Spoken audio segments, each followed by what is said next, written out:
কুন্তি পিসিমাকে সান্ত্বনা দিয়ে যখন যাচ্ছে বাবা, পথের ধারে আরো একজনের সঙ্গে দেখা। পিছন থেকে চিৎকার করে ডাকছে, মাধব, মাধব একটু দাঁড়াও, মাধব একটু দাঁড়াও।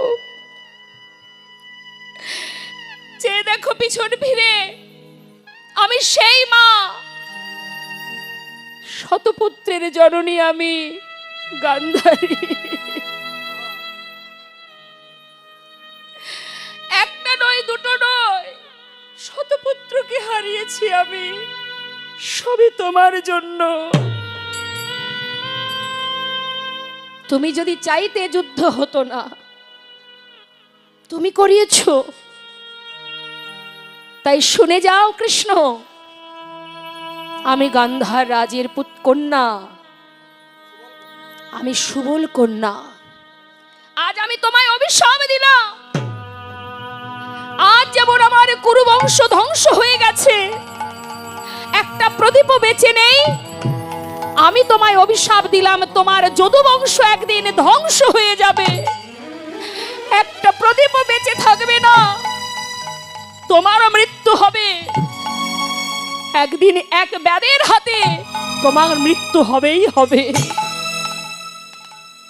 পঞ্চপাণ্ডব, ধৃতরাষ্ট্র, মাতা কুন্তি সবাই গিয়ে গান্ধারীকে জড়িয়ে ধরলেন। এ কি করছো, এ কি বলছো তুমি?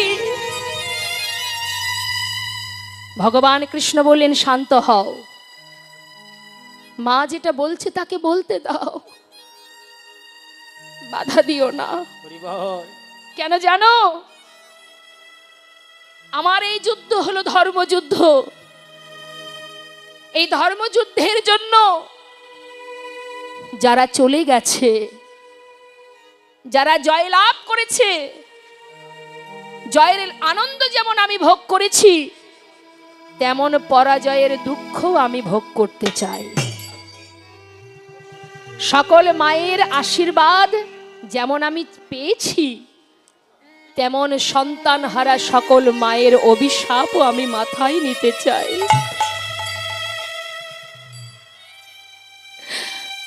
তাই হবে মা, তাই হবে। বাঞ্ছা কল্পতরু ভগবান সকল অভিশাপ মাথায় নিলেন। যিনি জগৎ পিতা, দেখতে দেখতে যদুবংশ বড় হচ্ছে মা। 56 কোটি যদুবংশ, তার মধ্যে একটি ছেলে যার নাম শাম্ভ। এই শাম্ভ অনেকটা মেয়েদের মতো দেখতে, তাই তার পেটের উপরে একটা কড়া বেঁধে নারী সাজিয়ে কাপড় পরিয়ে বনে নিয়ে গেছে মনি ঋষিদের কাছে।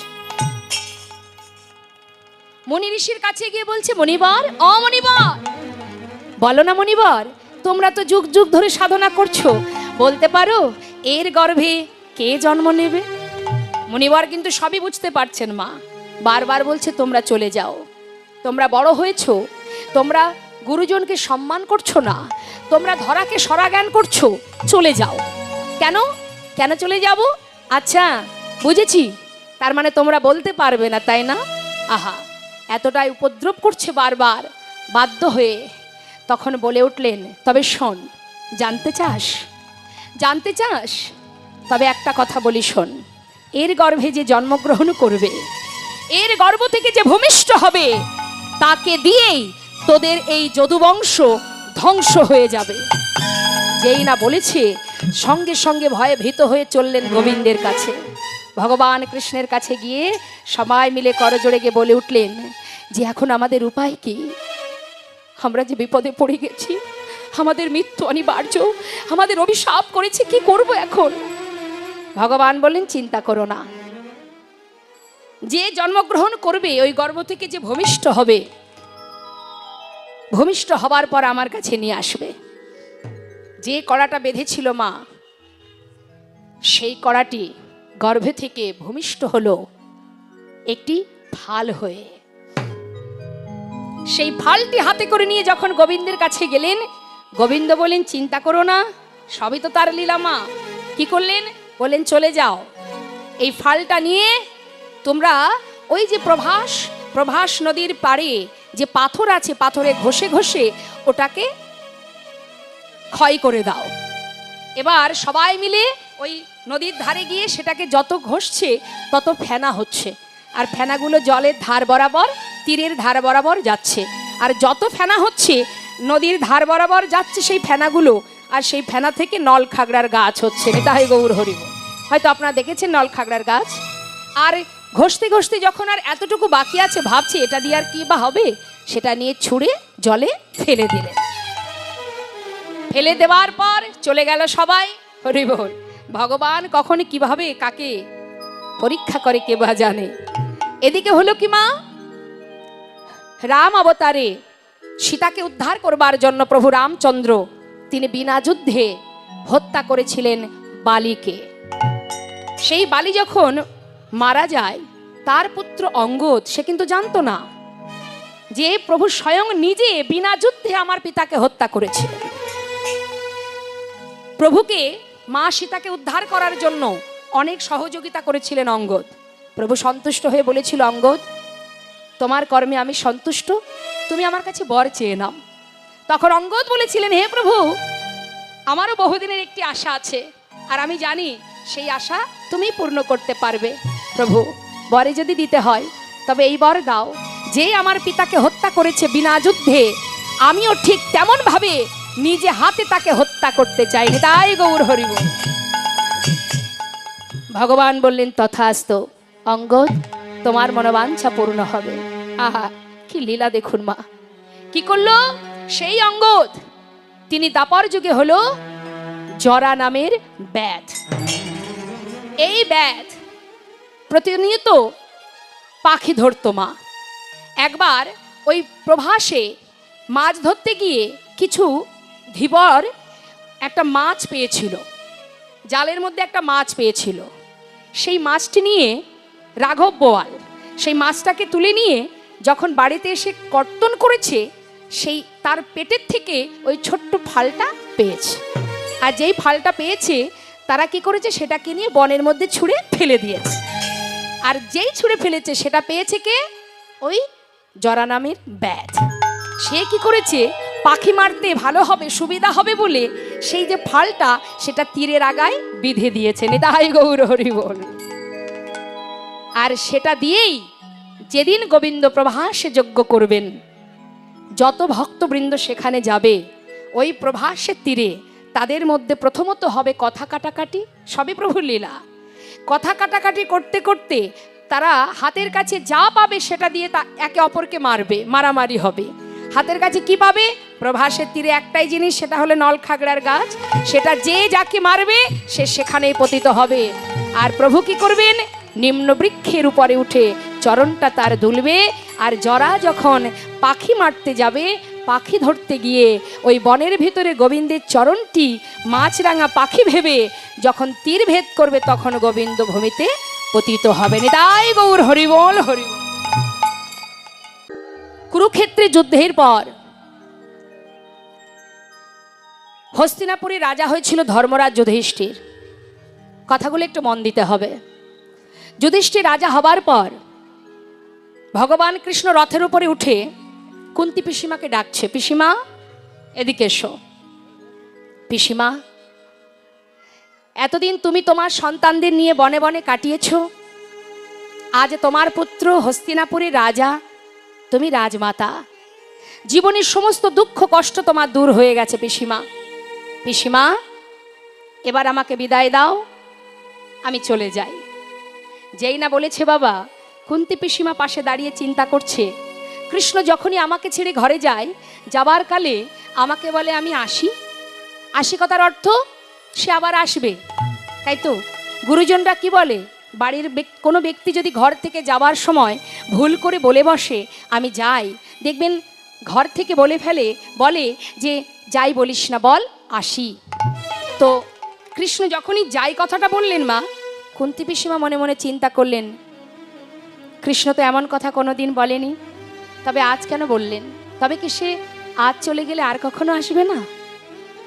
পাশে দাঁড়িয়ে দাঁড়িয়ে কুন্তী পিসিমা ভাবছেন। কৃষ্ণচন্দ্র বললেন, পিসিমা, যাবার আগে আমি তোমায় বর দিয়ে যাব। আজকের দিনে তুমি বর চেয়ে নাও, যা চাইবে আমি তোমার সেই বাঞ্ছা পূর্ণ করব। সারা জীবন কষ্ট পাবার পর কেউ কি আর দুঃখ চাই মা?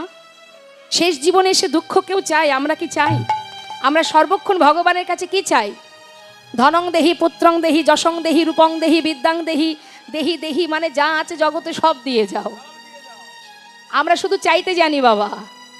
আমরা চাই সুখে থাকবো, ভালো রাখো, সুখে রাখো, কিন্তু দেবার বেলায় দিতে আমরা কেউ চাই না, নিতে ভালোবাসি। এটা হচ্ছে আমাদের ভালোবাসা গোবিন্দের প্রতি। কিন্তু ভক্তের ভালোবাসা কেমন দেখুন।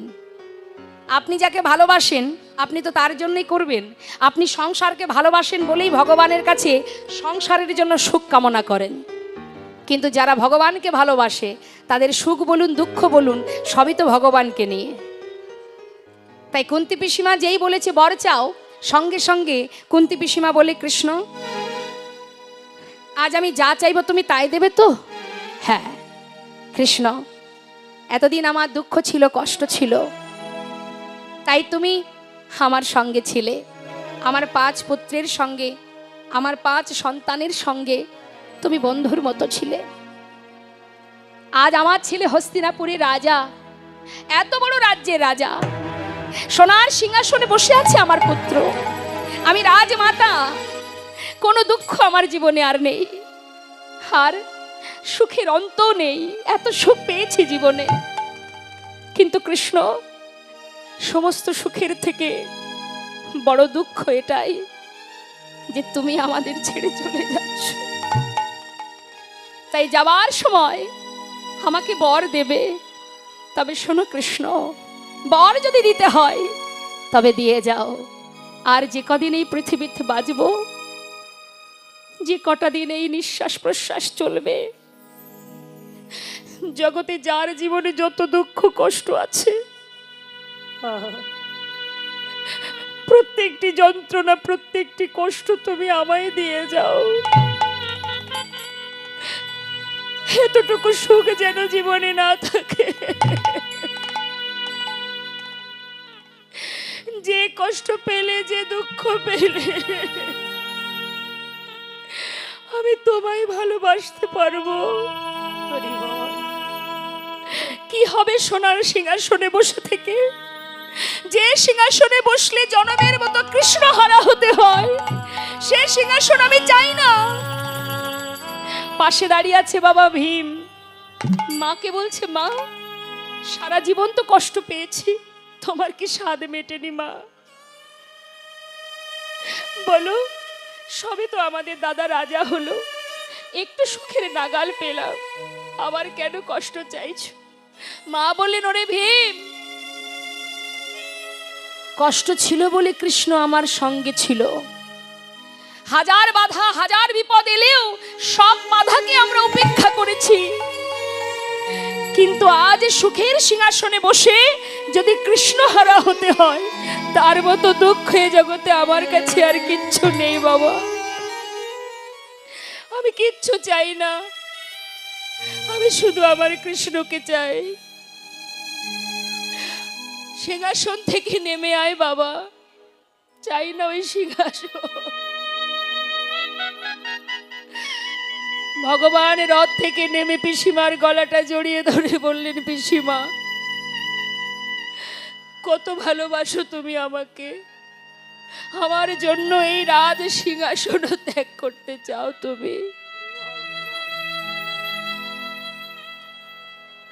কথা দিলাম, যখনই আমাকে স্মরণ করবে আমি তোমার সামনে এসে দেখা দেব পিসিমা। আমি যে ভালোবাসায় বাধা পড়ে গেছি, ভগবানকে পাওয়ার জন্য রাজভোগ দরকার হয় না মা।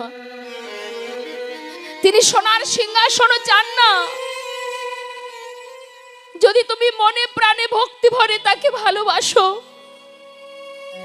বিদুরের ঘরের শাকন্য সেবা করেছেন গোবিন্দ, রামায়ণে শবরীর এঁঠো কুল খেয়েছেন প্রভু রামচন্দ্র, তুমি যেমনটা দেবে তেমনই তিনি সেবা করবেন, কিন্তু মন থেকে দিতে হবে, দিতে জানতে হবে।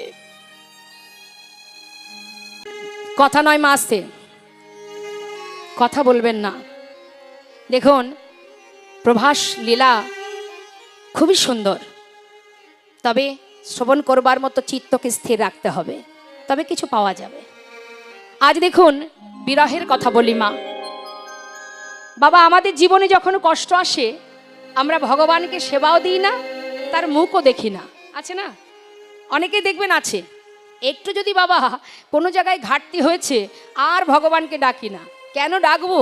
সে আমায় এত কষ্ট দেয়, আর তাকে খেতে দেব না, তার পূজা করব না, তাকে ভালোবাসবো না, তার মুখ দেখব না, আমরা এটা ভাবি।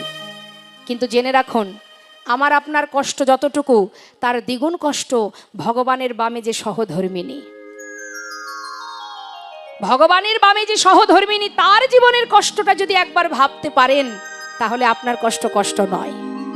সত্য ত্রেতা দাপর কলি, কলিযুগে মহাপ্রভুর বামে যিনি আছেন মা বিষ্ণুপ্রিয়া, মহাপ্রভু চলে যাবার পর থেকে চার দেওয়ালের মধ্যে নিজেকে বেঁধে রেখে প্রতিদিন ওই কাষ্ঠ বিগ্রহ সেবা করতেন, আর নিজেকে বাঁচিয়ে রাখার জন্য ওই ঘরের মধ্যে বসে মহামন্ত্র জপ করতেন সারা দিন ধরে। যতবার মহামন্ত্র শেষ হতো ততবার একটা করে চাল আলাদা করে রাখতো। দিনের শেষে যতটুকু চাল হতো রন্ধন করে অর্ধেক দিত শাশুড়ি মাকে, অর্ধেক নিজে সেবা করত, আর অর্ধেক দিত বাড়ির কাজের যে ছিলেন বৃদ্ধ সেই ঈশানকে। তাহলে বাবা এতটুকু করে সেবা করতেন কেন? নিজেকে বাঁচিয়ে রাখার জন্য।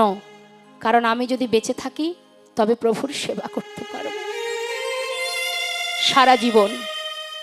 বৃন্দাবনের রাধারানী, কখনো দেবর্ষী নারদ, কখনো বৃন্দাদতী, তাদেরকে পাঠিয়ে গোবিন্দ কোথায় আছে, কেমন আছে সে খবর আনতো। কিন্তু বিষ্ণুপ্রিয়া, মা বিষ্ণুপ্রিয়া কোনোদিন জানতে পারেনি প্রভু কোথায় আছে বা কেমন আছে। এতটাই দুঃখের। রাম অবতারের কথা ভাবুন মা। মা সীতা চলে গেল বনবাসে, তারপর তার অগ্নি পরীক্ষা হলো, অবশেষে তাকে পাতালে চলে যেতে হলো। তাহলে আমরা কেন তার কাছে সুখ কামনা করব? কেন? ভগবান বললেন, যে করে আমার আশ আমি তার করি সর্বনাশ, তথাপিও যে না ছাড়ে আমার পাশ, আমি হই তার দাসানো দাস। এই ছিল প্রভুর কর্ম। তিনি সব কিছু চিন্তা ভাবনা করে নিয়ে এবার তিনি যজ্ঞ করবেন বলে তিনি বৃন্দাবন ছেড়ে চলে গেলেন, প্রভাসে চলে গেলেন মা। আর এদিকে হলো কি, বৃন্দাবনে শ্রীমতী রাধারানী, ক্ষণে চৈতন্য ক্ষণে অচৈতন্য।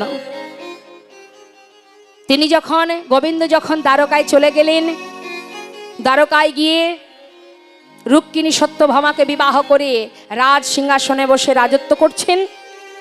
আর এদিকে বৃন্দাবন কৃষ্ণ প্রেমে বিরহের তাপ, বিরহের আগুন জ্বলছে। আজ শ্রীমতী রাধারানী কৃষ্ণ প্রেমে বিরহিনী রাধা আজ বৃন্দাবনে কাজ, চোখের জলে বুক ভাসিয়ে। দেখুন, যখন গোবিন্দ চলে গেলেন মথুরায়, দ্বারকায়, সেই থেকে রাধারানী আমার কৃষ্ণ বিরহে ক্ষণে চৈতন্য ক্ষণে অচৈতন্য মা। মহাজন বর্ণনা করছেন, দেখো কৃষ্ণ কৃষ্ণ বলি কাঁদে বাহু তুলি, মরমে দারুণ ব্যথা। ওই না কৃষ্ণ কৃষ্ণ বলি, ওই কাঁদে বাহু তুলি,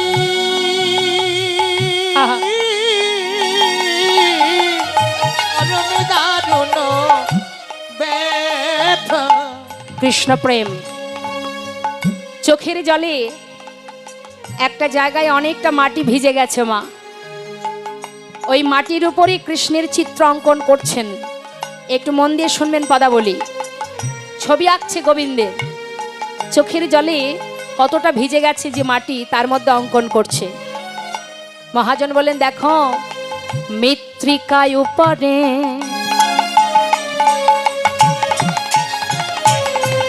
মূরতি আঁকিয়া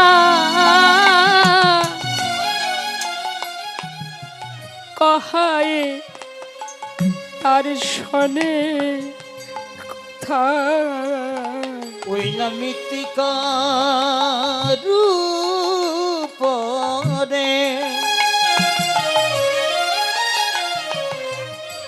আকিয়া মূরতি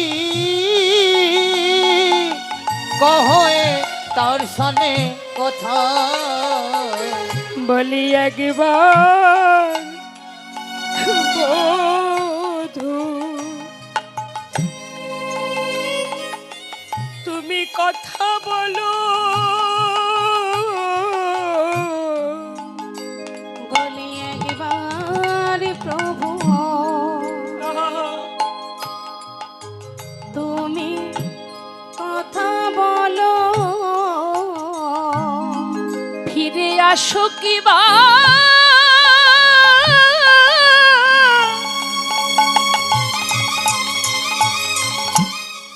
ওগো বধূ গো, ফিরে আসো কি বানাই আসো তুমি একবার বধূ কথা বলো তুমি ফিরে আসো কিনা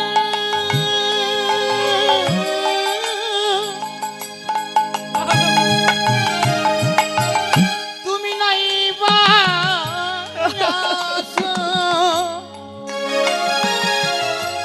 একবার মধু তুমি কথা বলো মা আঁকছেন কেমন করে দেখুন, সবার আগে আঁকছে আঁকিয়া সে কোটি কোমরটা আঁকছে আগে পরাই থটি কত না যত্ন করি দেখো আকিয়া সে কোটি পরাই ঘটে ওই কত না যতন করি ও গো প্রেমময়ী রাধে রাধে রাধে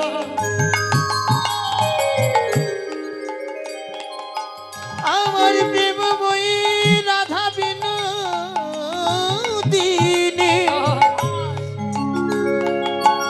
ও গো রাধে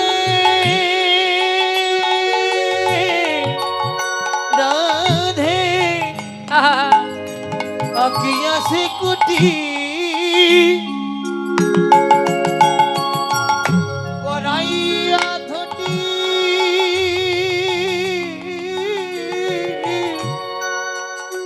ওই না কত না যতন করি ভগবত কথা নিগুড় তত্ত্ব বোঝার মতো যদি ভক্তি না থাকে বুঝতে পারবে না কেউ। কি বললেন? সুন্দর করে কোমরটা এঁকে সুন্দর একটা বসন পরিয়েছে, আর কি করেছে নাভি সরোবরে আকিল তার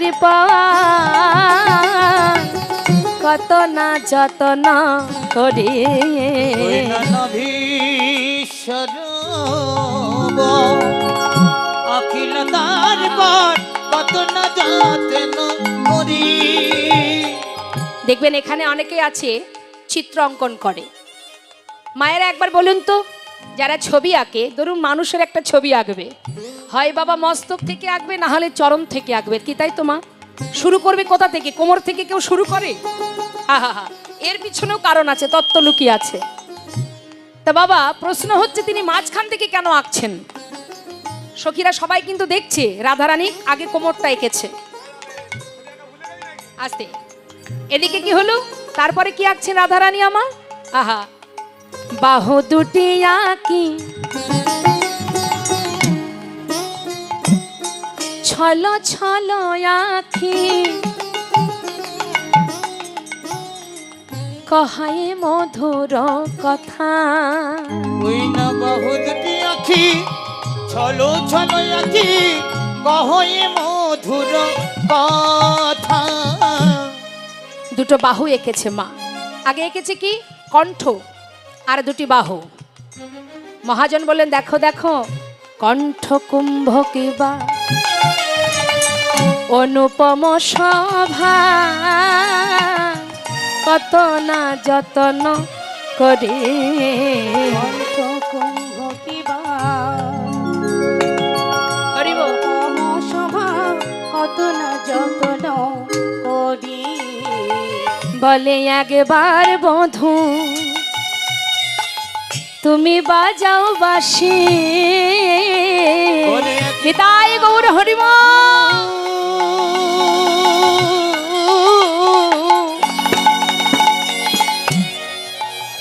তুমি বাজাও বাঁশি। যে বাঁশির সুরে আমি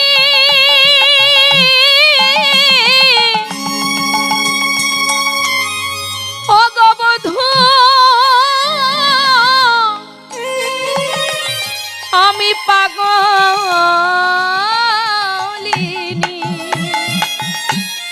একবার বধূ তুমি বাজাও বাঁশি। ওই না বাঁশি শুনে হরিবল হরিবল। আমি পাগলিনী। একবার বাজাও আপনি বাঁশি শুনি। মা সবাই বলে উঠলেন এই রাধে এই দাঁড়া দাঁড়া। বলছি তুই যে চিত্র অঙ্কন করছিস তুই কি অঙ্কন ভুলে গেলি? কি হয়েছে এত কথা হচ্ছে কেন? কি বাড়ি যাওয়ার সময় হয়ে গেছে? তাহলে এত কেন এত চিৎকার কেন? কি হয়েছে ঠাকুমা?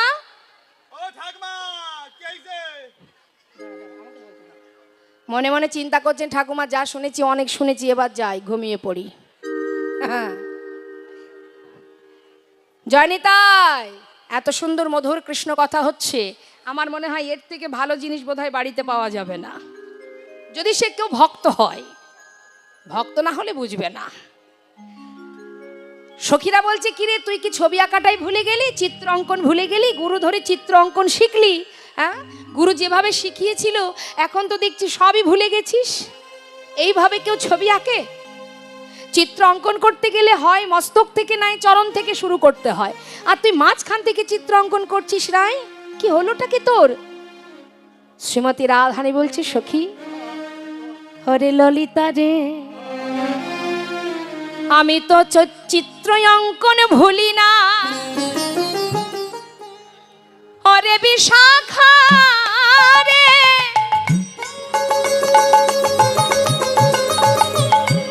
কি বলবো আমি তোদের কাছে, তবে শোনে ললিতা শোনে বিশাখা। আমি মস্তক আঁকি নাই কেন জানিস?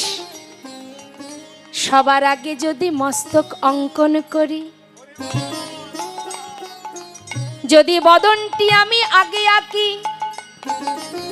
আমার পরাণ বধুর দুটি নয়ন পানে নয়নে যাবে। ওই নয়ন পানে নয়নে দিলে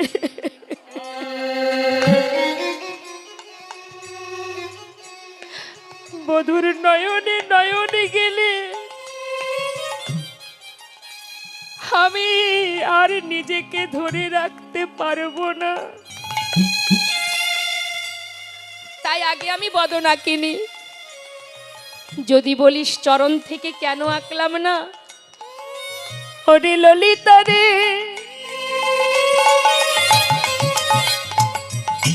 এই বৃন্দাবনে আমার বধূ সে যে আমায় ছেড়ে চলে গেছে, আমি যদি সবার আগে চরণ আঁকি,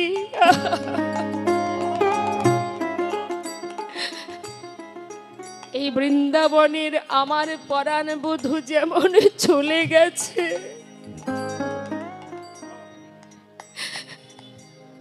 যদি চরণ অঙ্কন করা মাত্রই সেও আমায় ছেড়ে চলে যায়, আমি কি নিয়ে এই ব্রজে রইব, আমি কি নিয়ে এই বোঝে রইব, চরণ অঙ্কন করিলে যদি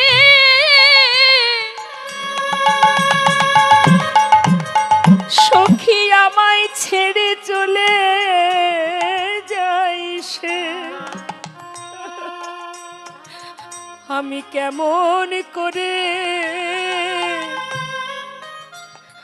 সখী বেঁচে রইব, চরণাঙ্কন করিলে সখিরে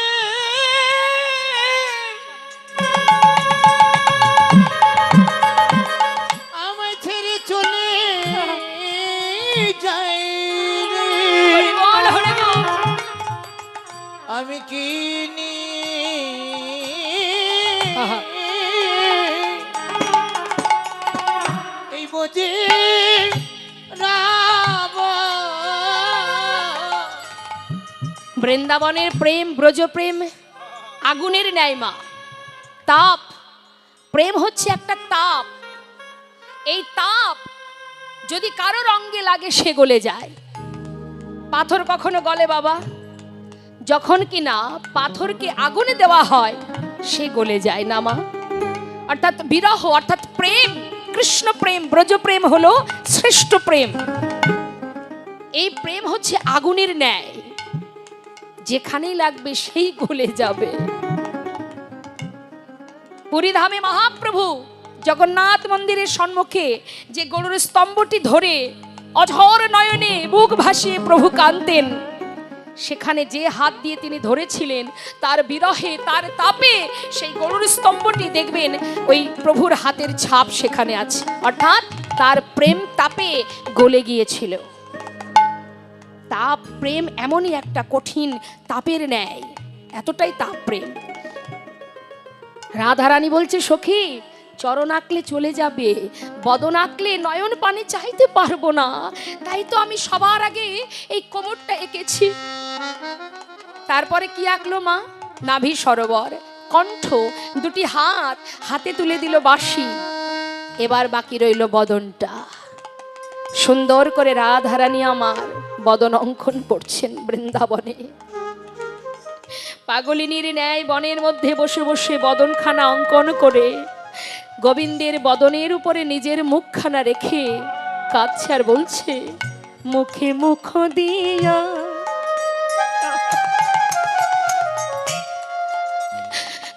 কাঁদিয়া কাঁদিয়া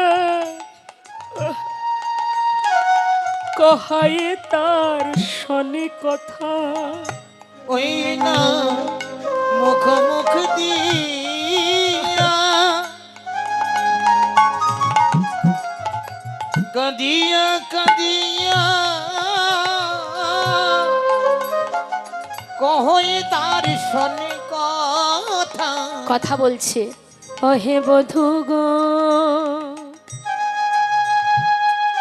ওহে আমার পরাণ বধূ, বলো বলো কোথায় আছো,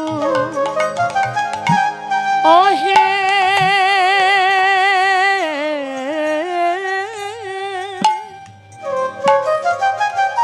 ওহে বংশীধারী,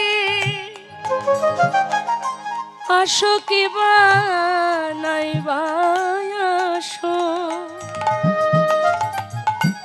একবার কথা বলো আহা, মুখে মুখ দিয়া কাদিয়া কাদিয়া কহে তার সনে কথা কহে যদু না ওহে প্রাণনা দেখো গো রাধার ব্যথা কহে যদু না ওহে প্রাণনা তুমি দেখো না রাধার ব্যথা একবার সে দেখে যাও গো তুমি একবার এসে দেখে যাও গো। বলি হে আমার হে গোবিন্দ নানা আর বিলম্ব করো না গো নিতাই গৌর হরি বল হরি বল প্রাণী গোবিন্দ একবার এসে দেখে যাও গো হে আমার প্রাণী গোবিন্দ একবার এসে দেখে যাও গো হে আমার প্রাণ গোবিন্দ একবার এসে দেখে যাও গো ওহে যদু না আহা। ওহে প্রাণ না দেখো না রাধার ব্যথা।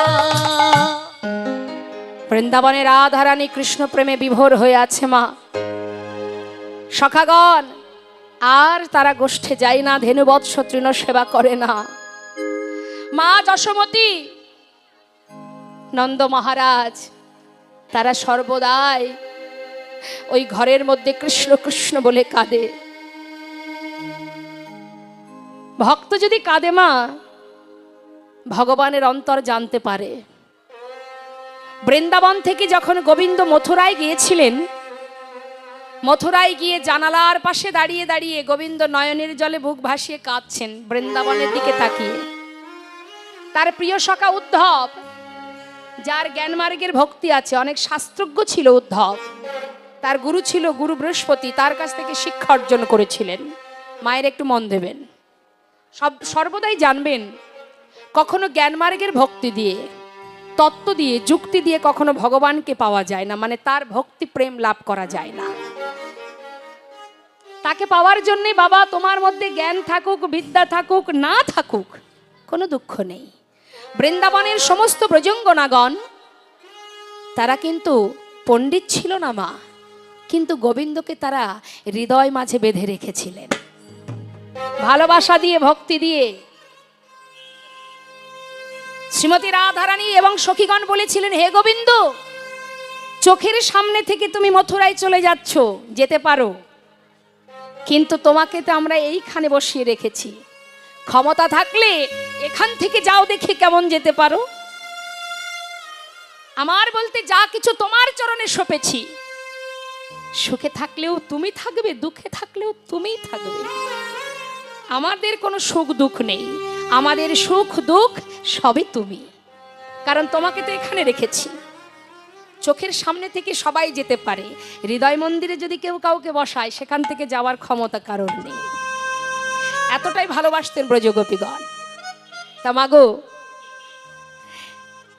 উদ্ধব বলছে কৃষ্ণ তুই কাঁদছিস কেন হ্যাঁ আরে গোবিন্দ বলছে আমি বৃন্দাবনের কথা ভেবে কাঁদছি কেন দেখছিস না সবাই কাঁদছে বৃন্দাবনে আমার জন্য উদ্ধব বলছে কানাই এই কৃষ্ণ আরে ওরা জানে না বোঝে না ওরা বোকা তাই তোর জন্য কাঁদছে আমি তো জানি তুই হচ্ছিস বিশ্ব ব্রহ্মাণ্ডের মালিক তুই অনাদির আদি তুই সর ঐশ্বর্যপূর্ণ তুই পূর্ণ ব্রহ্ম আরে ওরা বোঝে না ওরা বোকা লেখাপড়া জানে না তাই ওরা কাঁদছে আরে তাই বলে তুই কাঁদবি তুই কাঁদছিস কেন গোবিন্দ বলছে উদ্ধব তাহলে তুই এক কাজ কর ভাই তুই একবার যা বৃন্দাবনে যা ওদেরকে বলে আয় ওদেরকে বুঝিয়ে আয় ওরা যেন আর আমার জন্য না কাঁদে উদ্ধব বলছে আর এমন কঠিন কাজ কি ঠিক আছে যাব বিলম্ব না করে উদ্ধব চললেন বোঝাতে কাদেরকে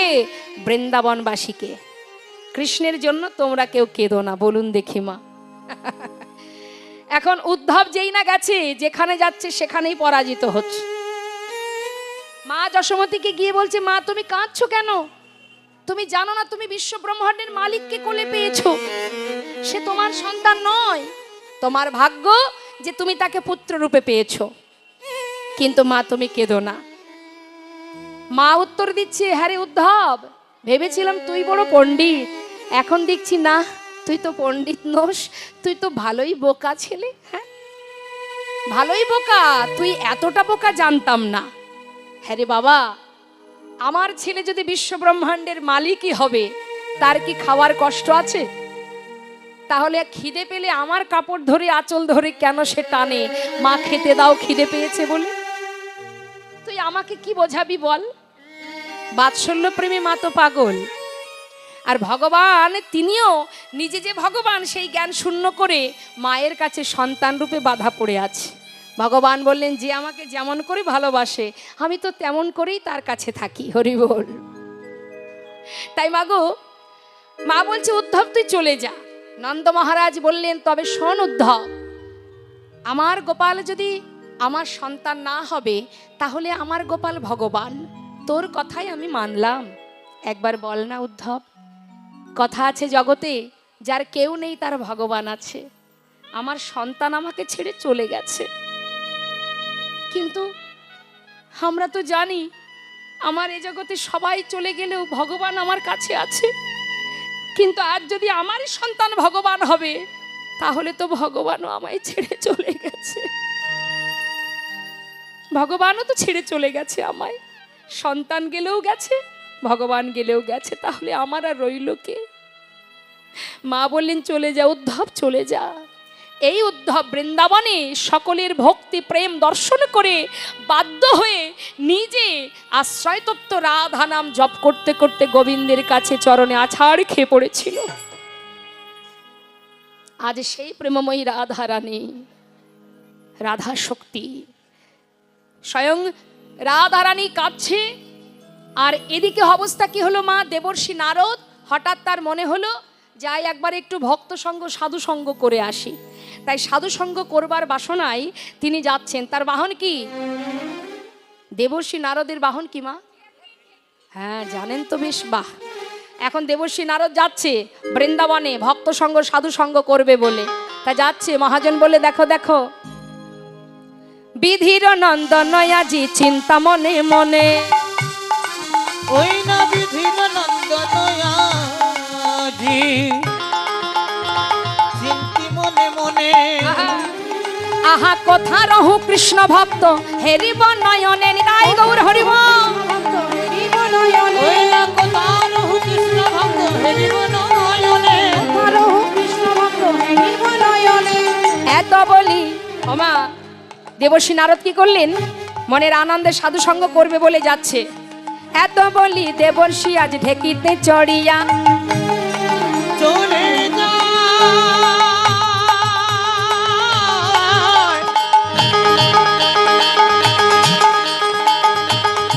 নারদ ঋষি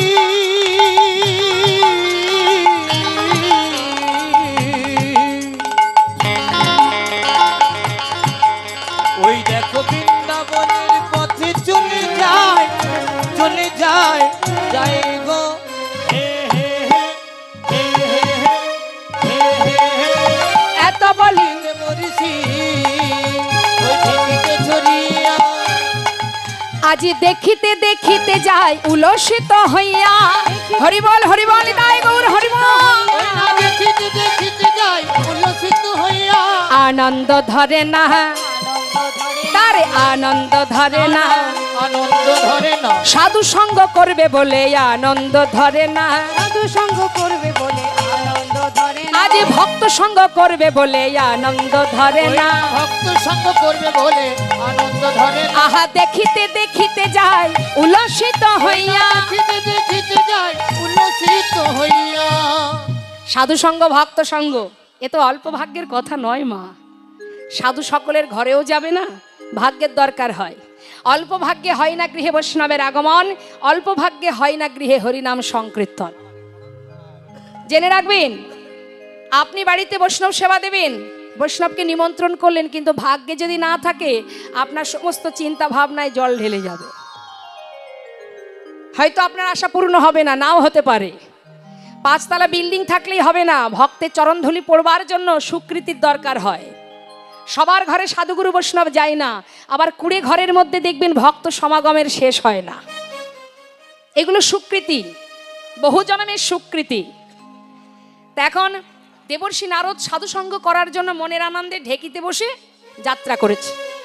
কিন্তু যেতে যেতে যত বৃন্দাবনের কাছে কাছে আসছে, তখন কি হচ্ছে? হরিবল। তপ্তদর্শী দেবঋষি চাই চারি পানে, আহা তপ্তদর্শী দেবঋষি চারি পানে চায়, কোথা হতে তাপ আসে লাগে মোর গায়, কোথা হতে তাপ আসে লাগে মোর গায়, কোথা হতে তাপ আসি লাগে মোর গায়। কোথা হতে তাপ আসি লাগিল তাহার গায়। দেবর্ষি নারদ যত বৃন্দাবনের দিকে এগিয়ে যাচ্ছে মা, তত বিরহের তাপ এসে তার গায়ে লাগছে। নিতাই গৌর হরিবল। দেবর্ষি নারদ চারিদিকে তাকিয়ে দেখছে কি ব্যাপার, তাপটা লাগছে কোথা থেকে, এত তাপ কেন? হরিবল। বিরহের তাপ মা, গোটা বৃন্দাবন। দেবর্ষি নারদ ধীরে ধীরে বৃন্দাবনে প্রবেশ করে দেখলেন বৃন্দাবনের হাহাকার, সকলে কাঁদছে। তাই না দেখে দেবর্ষি নারদ মনে মনে চিন্তা করলেন, হে গোবিন্দ, সবাইকে কাঁদিয়ে গিয়ে দ্বারকায় রাজা হয়ে বসে আছো, হ্যাঁ, কিন্তু আজ সকলে বসে কাঁদছে আর তুমি সেখানে রাজা হয়ে বসে আছো। এ তুমি কি করেছো? ভেবেছিলাম আমি বেশি ভক্ত, আমি বড় ভক্ত ভগবানের, প্রভুর আমি বড় ভক্ত, কিন্তু আজ বৃন্দাবনে এসে দেখলাম যে আমি বড় ভক্ত নই। বৃন্দাবনবাসী তোমাকে এত ভালোবাসে। সখাগণ, রাধারানী, সখী, মাতা যশোবতী, ধেনু, বৎস, পশু পাখি সবাই কৃষ্ণ কৃষ্ণ বলে কাঁদছে। দেবর্ষি নারদ মনে মনে স্থির করলেন, হে গোবিন্দ, তোমাকে সোনার সিংহাসনে বসে রাজত্ব করা আমার নাম দেবর্ষি নারদ। আজ আমি তোমাকে উচিত শিক্ষা দেব। দেবর্ষি নারদ যাচ্ছেন মা, বিলম্ব না করে যাচ্ছে দ্বারকায়। আহা, কিন্তু দ্বারকায় রাধা এই শব্দটা কিন্তু কেউ উচ্চারণ করতো না, স্বয়ং গোবিন্দও নয়, গোপনের কথা গোপনে রাখতেন। কেউ জানতো না রাধাকে, দ্বারকাবাসী জানতেন না। দেবর্ষি নারদ তিনি কি করলেন? গোবিন্দের কাছে যাচ্ছেন, বীণাকে বলছে, রে বীণা, এতদিন তুই যার নাম জপ করেছিস ভুলে যা, আজ থেকে তার নাম আর জপ করবি না। আজ থেকে তুই জপ করবি রাধা নাম, রাধা নাম জপ করবি। এই বলে দেবর্ষি নারদ রাধা নাম, কেন? যেহেতু দ্বারকায় রাধা নাম হয় না, আর গোবিন্দকে বশ করতে গেলে একটাই জায়গা, সেটা হলো রাধা নাম। হরি বল। তাই বলছে, বল বল যন্ত্র, নিজের বীণাকে বলছে, রাধা নামে মন্ত্র, বল বল যন্ত্র, রাধা নামে মন্ত্র, যাগ যজ্ঞ ব্রত পূজা কিছু নাহি বল বল, রাধা নামে মন্ত্র, যাগ যজ্ঞ ব্রত পূজা কিছু নাহি বল বল যন্ত্র, মায়েরা উলো ধ্বনি, হরিবল হরিবল।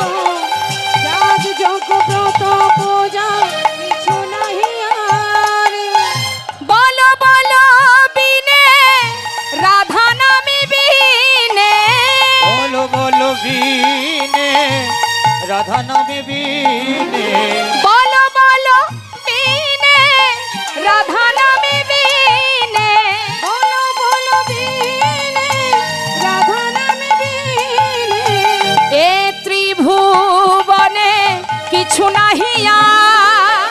নিতাই গৌর হরিবল। রাধা নামে মন্ত্র, যাগ যজ্ঞ ব্রত পূজা কিছু নাহি যাগ যজ্ঞ ব্রত পূজা কিছু নাহি আর, যাচ্ছেন দেবর্ষি নারদ বিনাতে রাধা নাম জপ করতে করতে। তা দ্বারকাভিমুখী হলেন, জয় রাধে, সবাই মিলে একবার আমরাও তো যাচ্ছি লীলার সাথে সাথে, তাহলে এবার আমরাও গাইবো। দ্বারকা দিকে যেতে হবে তো, তা চলুন সবাই আমরা রাধা নাম গাইতে গাইতে যাই। ওমা হাত তুলুন দেখি। রাধে রাধে। ঠিকঠাক যদি রাধা নাম জপ করতে পারেন, মানে কলগেট যখন বাজারে কিনতে যান, বাজারে গিয়ে যখন বলেন দাদা একটা কলগেট দিন তো, বাড়িতে এসে প্যাকেটটা খুললে কলগেটের সঙ্গে একটা, আচ্ছা বলুন তো বা ব্রাশটা কি চেয়েছিলেন দোকানে? তাহলে কলগেট কিনলে ব্রাশ ফ্রি। ঠিকঠাক যদি আপনি রাধারানীকে নিতে পারেন, ভজন করতে পারেন, তাহলে গোবিন্দ রাধার সাথে ফ্রি। তাই আমরা আশ্রয় না করলে তো বিষয় পাওয়া যাবে না। যাবে বাজারে গিয়ে যদি আলমারি কিনতে যান, আলমারিটা হচ্ছে বিষয়, আর আলমারি কিনতে গেলে কাকে আশ্রয় করতে হবে? কি দরকার? টাকা, তাই তো? আপনার যদি টাকা থাকে তা আলমারি কিনতে বাজারে যাওয়া লাগবে না, বাড়িতে চলে আসবে আলমারি, তাই না? তাহলে আশ্রয়টা আমাদের ঠিক করতে হবে। হ্যাঁ, তো কি সবাই মিলে হাত তুলে রাধে রাধে রাধে রাধে। সময় গেলে আর পাওয়া যায় না, সময় থাকতে হাতটা তুললে কি হবে? বাবা যেমন কর্ম করবেন, আস্তে কর্ম যেমন করবেন মা, ওই চিত্রগুপ্তের খাতায় কিন্তু তেমনটাই লেখা হবে। তা আজকের দিনে যদি হরিবাসরে হাতটা তোলেন, অন্তত সেখানে গিয়ে যদি জিজ্ঞাসা করে বলো ভালো কাজ কি করেছো, বলতে তো পারবেন যে অমুক দিন অমুক বাজারে অমুক মন্দিরে সাধু সঙ্গের মধ্যে থেকে দুহাত তুলেছিলাম, বলতে পারবেন তো? তাহলে দেখি তুলুন সবাই, যারা দাঁড়িয়ে আছেন যদি হাত থেকে থাকে তুলুন। তুলেছেন? রাধে রাধে রাধে রাধে রাধে রাধে রাধে রাধে ব। হাতে তালি দেবেন জোরে জোরে, যেমন খুশি তেমন তাল দিলে হবে না, তালে তালে। রাধে রাধে রাধে রাধে রাধে রাধে ব। রাধে রাধে রাধে রাধে রাধে রাধে বল, বলো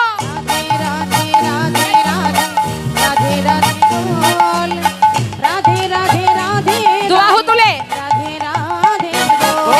রাধে রাধে রাধে রাধে রাধে বো, রাধে রাধে রাধে রাধে রাধে রাধে বো, রাধে রাধে রাধে রাধে রাধে রাধে বল, রাধে রাধে রাধে রাধে রাধে রাধে বল, বলো রাধে রাধে রাধে রাধে রাধে রাধে বো, রাধে রাধে রাধে রাধে রাধে রাধে বল, বলো রাধে রাধে রাধে রাধে রাধে রাধে বল, রাধে রাধে রাধে রাধে হে বৃন্দাবন কি যমুনা মাই কি। হাত না তুললে জোর হবে না, মনের জোরটা হাত তুললেই হবে, জোরে জোরে এক তালে। হ্যাঁ, বৃন্দাবন কি যমুনা মাই কি, রাধা কুণ্ড কি শ্যাম কুণ্ড কি, গোবিন্দ কুণ্ড কি, বিলাসবন কি, মধুবন কি, নিধুবন কি, মোহনবন কি, তম্রবন কি, তমালবন কি, লৌহবন কি, केशी घाट की बंशी बाट की, आगे पीछे दाहिने बाएं बोल बोल में ऊपर नीचे बोलो राधे राधे राधे राधे राधे राधे बोल,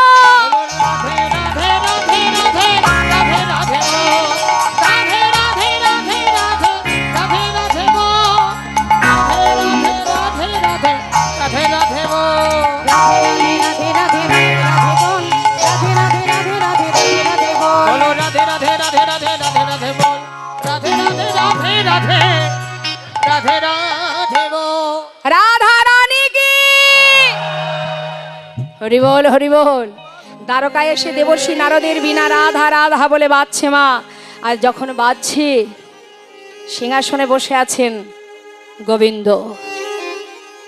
সেই রাধা নাম শ্রবণ করে সিংহাসন পরিত্যাগ করে ছুটতে ছুটতে তিনি নিচে নেমে এসে চিৎকার করে বললেন, ওরে কেশ নালো রে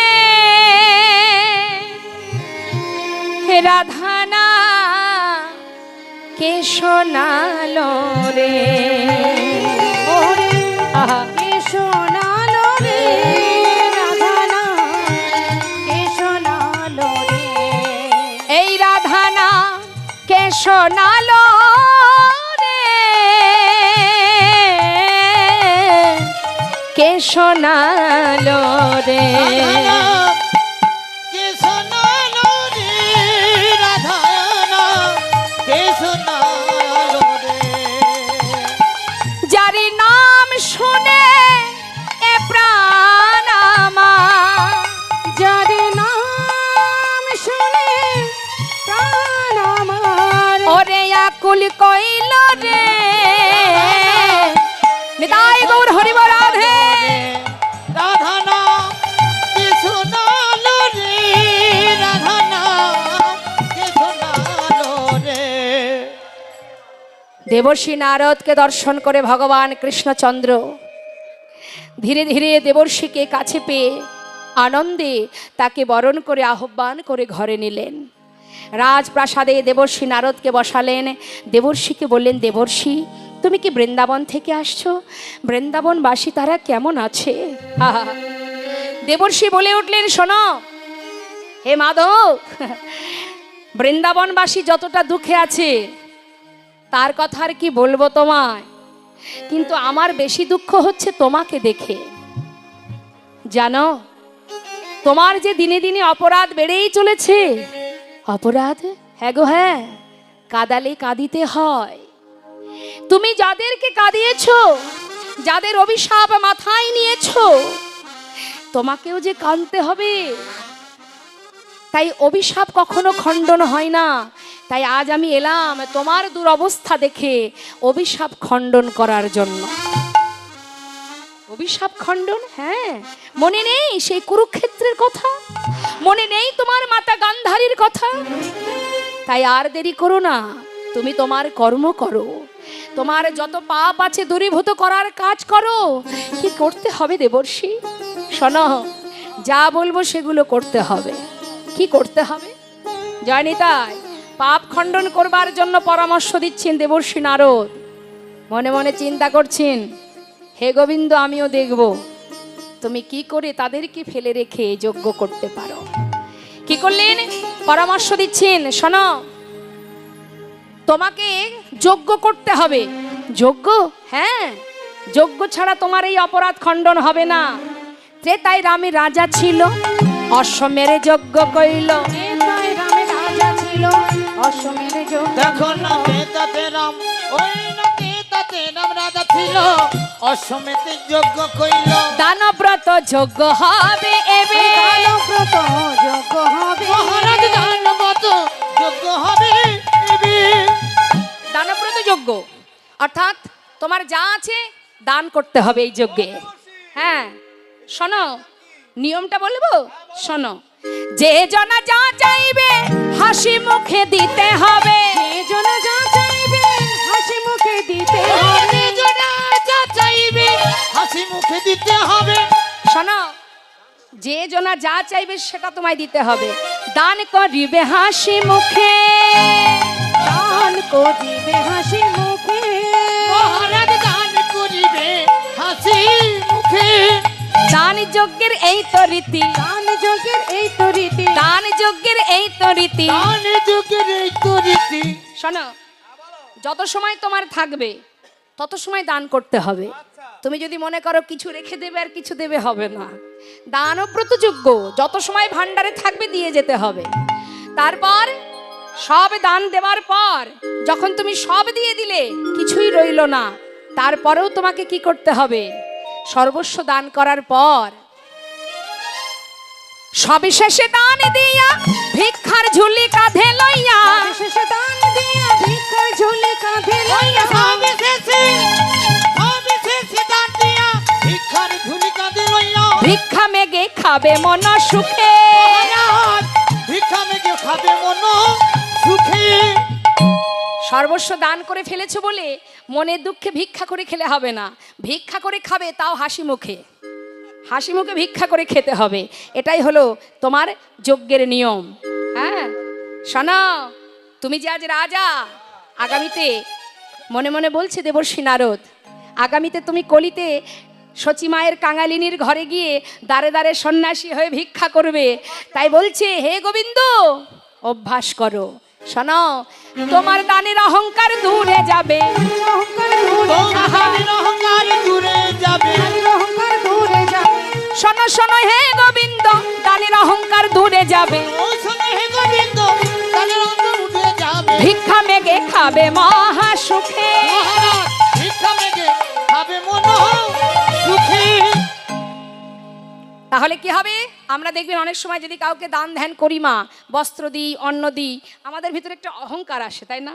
এটা দিয়েছি ওটা দিয়েছি, তাই বললেন অহংকার করলে হবে না, ভিক্ষা করে খাবে তাও ভালো, কিন্তু দান করবে, দানের বেলায় কৃপণতা করবে না। হ্যাঁ, তা বলছে আচ্ছা সব না হয় মানলাম, দান করব, সর্বস্ব দেব, কিন্তু এই যে এত বড় যজ্ঞ করব, এই নিমন্ত্রণের দায়িত্ব কে নেবে? নারদের কথা শুনি কহে দেবে দিনমণি, হে প্রভু নিমন্ত্রণের ভার নেবা কেবা লবে। শুনিয়া মাধব কয় চিন্তা কেন দয়াময়, দেবর্ষিরে ভার দাও এবে। নিতাই গৌর হরি বল। এই ত্রিলোকের অলি গলি চিনতে পারে একজনই আছেন, দেবর্ষি নারদ। সব জায়গায় যেতে পারে, আর তার গাড়িটা কি গাড়ি? ছোট গলি হলেও চলে যেতে পারবে, তাই না? বড় গাড়ি হলে তো যাওয়া যাবে না। তাই বলছে ওই দেবর্ষি নারদের ঘাড়ে চাপিয়ে দাও সমস্ত নিমন্ত্রণের দায়িত্ব। হ্যাঁ, আর বিশ্বকর্মার সঙ্গে সঙ্গে শুরু করে দিলেন যেখানে যজ্ঞ হবে। আর এদিকে দেবর্ষি নারদ তাকে বললেন, চিঠি লিখলেন আমার গোবিন্দ, সবার জন্যে চিঠি লিখে, নিমন্ত্রণের পত্র লিখে দেবর্ষিকে দেবার আগে দিলেন কাকে? দাদাকে। কৃষ্ণের দাদা বলরাম, দাদা দেখো তো পত্র ঠিক আছে কিনা। দাদা দেখলেন স্বর্গমত্ত পাতাল যেখানে যে যা আছে সবাইকে নিমন্ত্রণ করেছে, পত্র লিখেছে, কিন্তু বৃন্দাবনে পত্র লেখেনি। হরিবল হরিবল। ওমা, নিজের জনকে কখনো পত্র দিয়ে নিমন্ত্রণ করতে হয়? তাই তো গোবিন্দ লেখেনি। কিন্তু বলরাম বলে, কানাই এত বড় যজ্ঞ করবি, সবাইকে নিমন্ত্রণ করছিস, কিন্তু বৃন্দাবনের জন্য পত্র লিখলি না?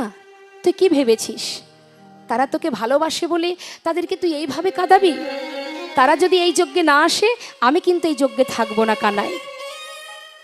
গোবিন্দ বলছে, দাদা আমি জানি তুমি এমন কথাটা বলবে, কিন্তু দাদা নিমন্ত্রণ করলে সবাই আসে, আর বিনা নিমন্ত্রণে যারা আসে তারাই তো হয় আপনজন। নিতাই গৌর হরি বল। হরিবল হরিবল। তাহলে বৃন্দাবনবাসী সবাই তো আমার নিজে, তাই তো আমি পত্র লিখিনি। আমি দেখি নিমন্ত্রণ না করলে কে আমার কাছে ছুটে আসে, আমাকে দেখবার জন্য আসে।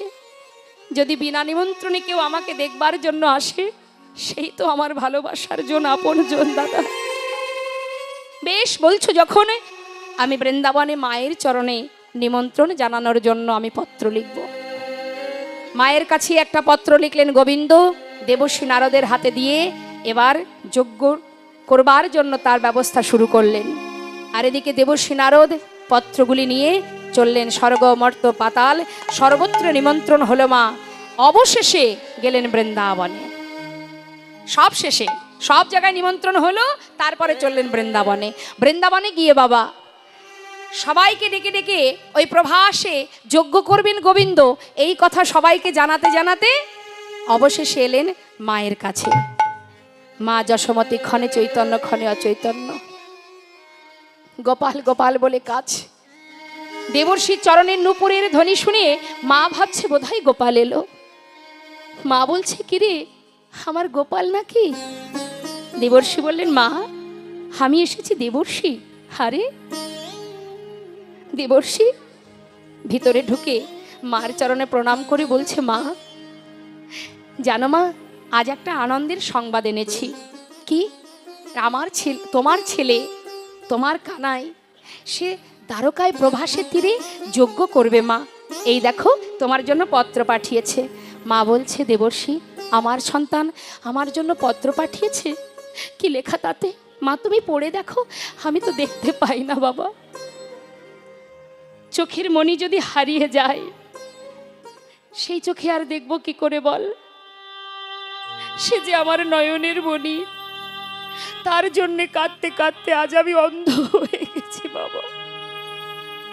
আমি তো পারবো না পড়তে, তুই একবার আমাকে বোঝা, একবার বল এতে কি লেখা আছে।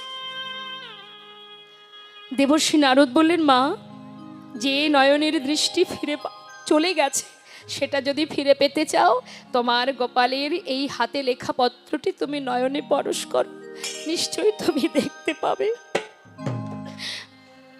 মা আমার সেই পত্রটি নিজের নয়নে পরশ করছে আর কানাই কানাই বলে কাঁদছে। গোটা বৃন্দাবনবাসী খবর পেল। খবর পাওয়া মাত্রই সবাই ছুটতে ছুটতে যাচ্ছে মা দ্বারকায় কৃষ্ণের কাছে। সখাগণ ছুটতে ছুটতে চলেছে। আর এদিকে দেবর্ষী নারদ যখন বৃন্দাবনে এলো, সঙ্গে সঙ্গে সকল বৃন্দাবনের ব্রজগোপীরা তারা খবর পেয়ে ওই যে প্রেমময়ী রাধারানী পাগলিনীর ন্যায় পথে পথে কৃষ্ণ কৃষ্ণ বলে কাঁদে। ছুটতে ছুটতে যাচ্ছে ললিতা বিশাখা। রাধে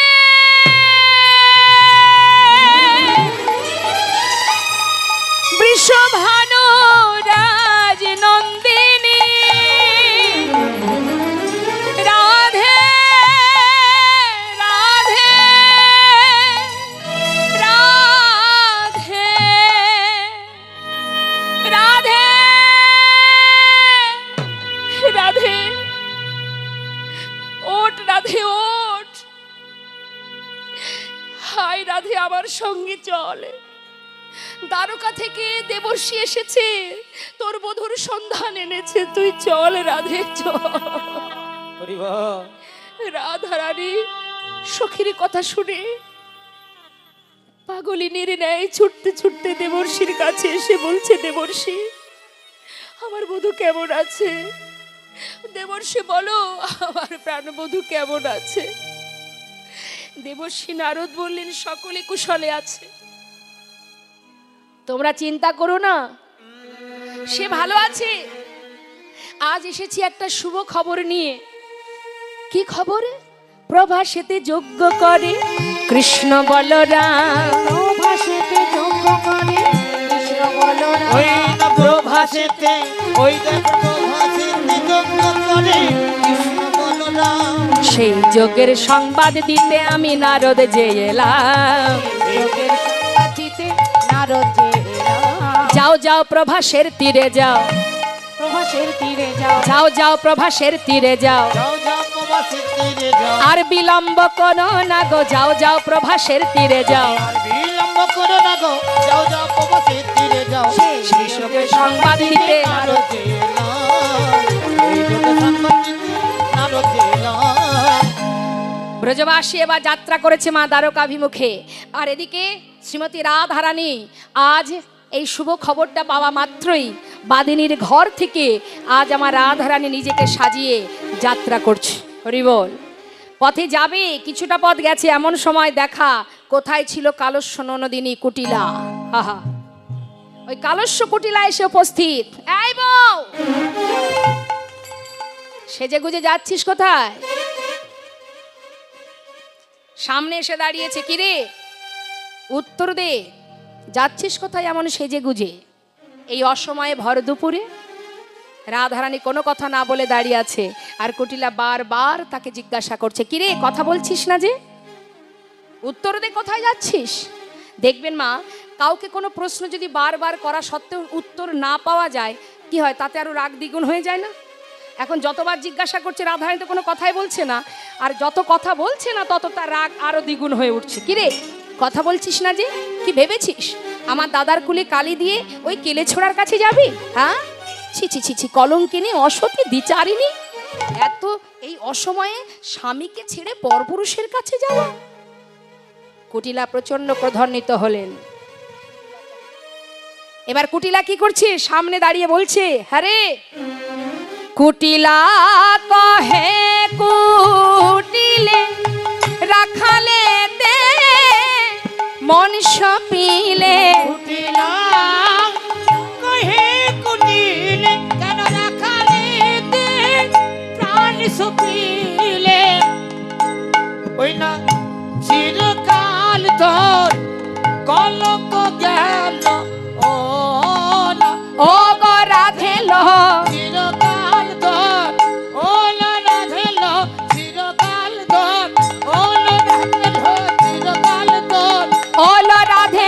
চিরকাল তোর ওলো রাধে লো চিরকাল তোর।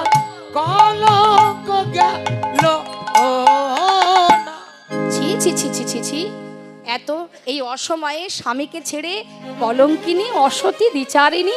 শোন, এইখানে দাঁড়িয়ে থাকবি, এইখানে দাঁড়িয়ে থাক। চললাম দাদাকে ডাকতে। আজ আমি দেখব যে তুই কেমন করে এখান থেকে যাস। শোন বউ, যত সময় দাদাকে নিয়ে না আসবো তুই কিন্তু যাবি না। আহা, শ্রীমতী রাধারানী অপেক্ষা করছে মা। কুটিলাকে বলে, ননদিনী যাও, চলে যাও। এদিকে আয়ান, তিনি কিন্তু মায়ের পূজায় ডুবে আছে, মায়ের পূজা করছে, ভবানী মায়ের পূজা। আর এদিকে কুটিলা এসে উপস্থিত, এসে ডাকছে, দাদা। মায়ের পূজা করছে তো, ও দাদা,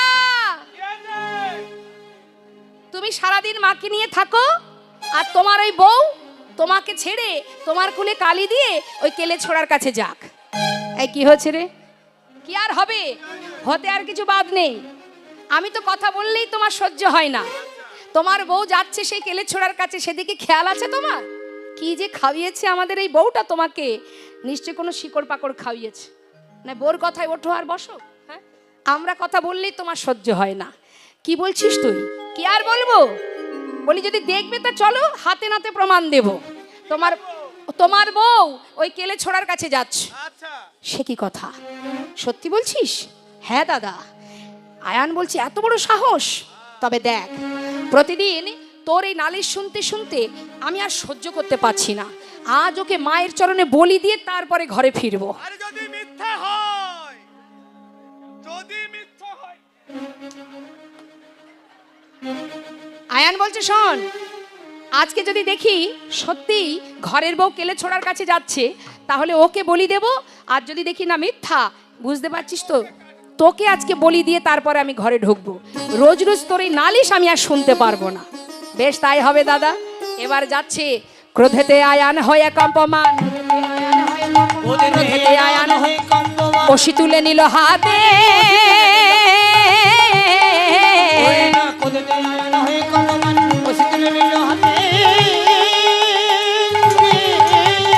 কাঁপিতে কাঁপিতে দাঁড়ালো আসিয়া কুটিলার সম্মুখেতে। দাঁড়ালো আসিয়া কুটিলার সম্মুখে। এই দেখ ওষি নিয়ে এসেছি, এই দেখ ওষি নিয়ে এসেছি, এই দেখ ওষি নিয়ে এসেছি, এই দেখ ওষি নিয়ে এসেছি। ফুলের কাঁটা দূর করিতে এই দেখ ওষি নিয়ে এসেছি। কাঁপিতে কাঁপিতে দাঁড়ালো আসিয়া কুটিলার সম্মুখেতে। এই কুটিলা, দেখতে পাচ্ছিস মায়ের হাত থেকে ওষিটা নিয়েছি, চল। আচ্ছা ঠিক আছে, চল। কুটিলা তাড়াতাড়ি করে দাদাকে নিয়ে যাচ্ছে। মা মনের আনন্দে যাচ্ছে কুটিলা দাদাকে নিয়ে। এসে রাধারানী পসরা হাতে করে নিয়ে দাঁড়িয়ে আছে পথের ধারে।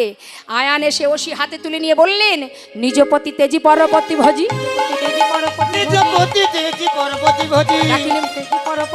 মজিলি রাখাল সহনে।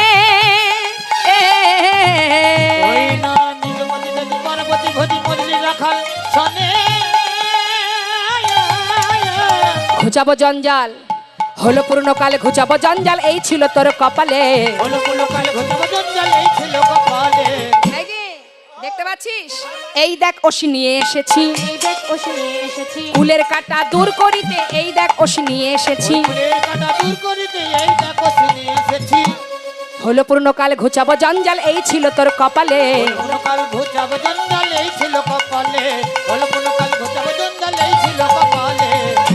পাপের ভান্ডার পুড়ে গেছে, এবার তোকে আমি বলি দেব। এত এই অসময়ে আমাকে ছেড়ে অন্য পুরুষের কাছে যাওয়া?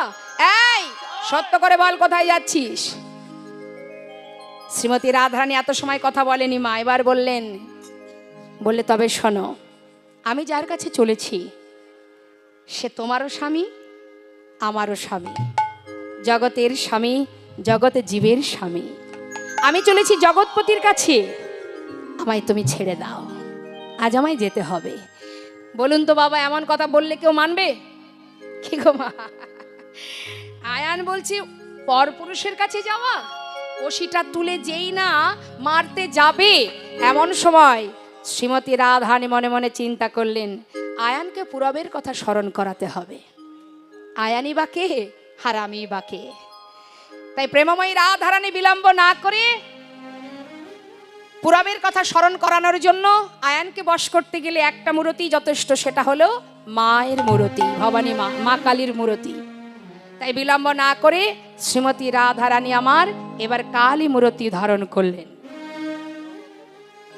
নবকদম্বিনী যিনি রসের পরিপাটি, নবকদম্বিনী যিনি রসের পরিপাটি, ওই না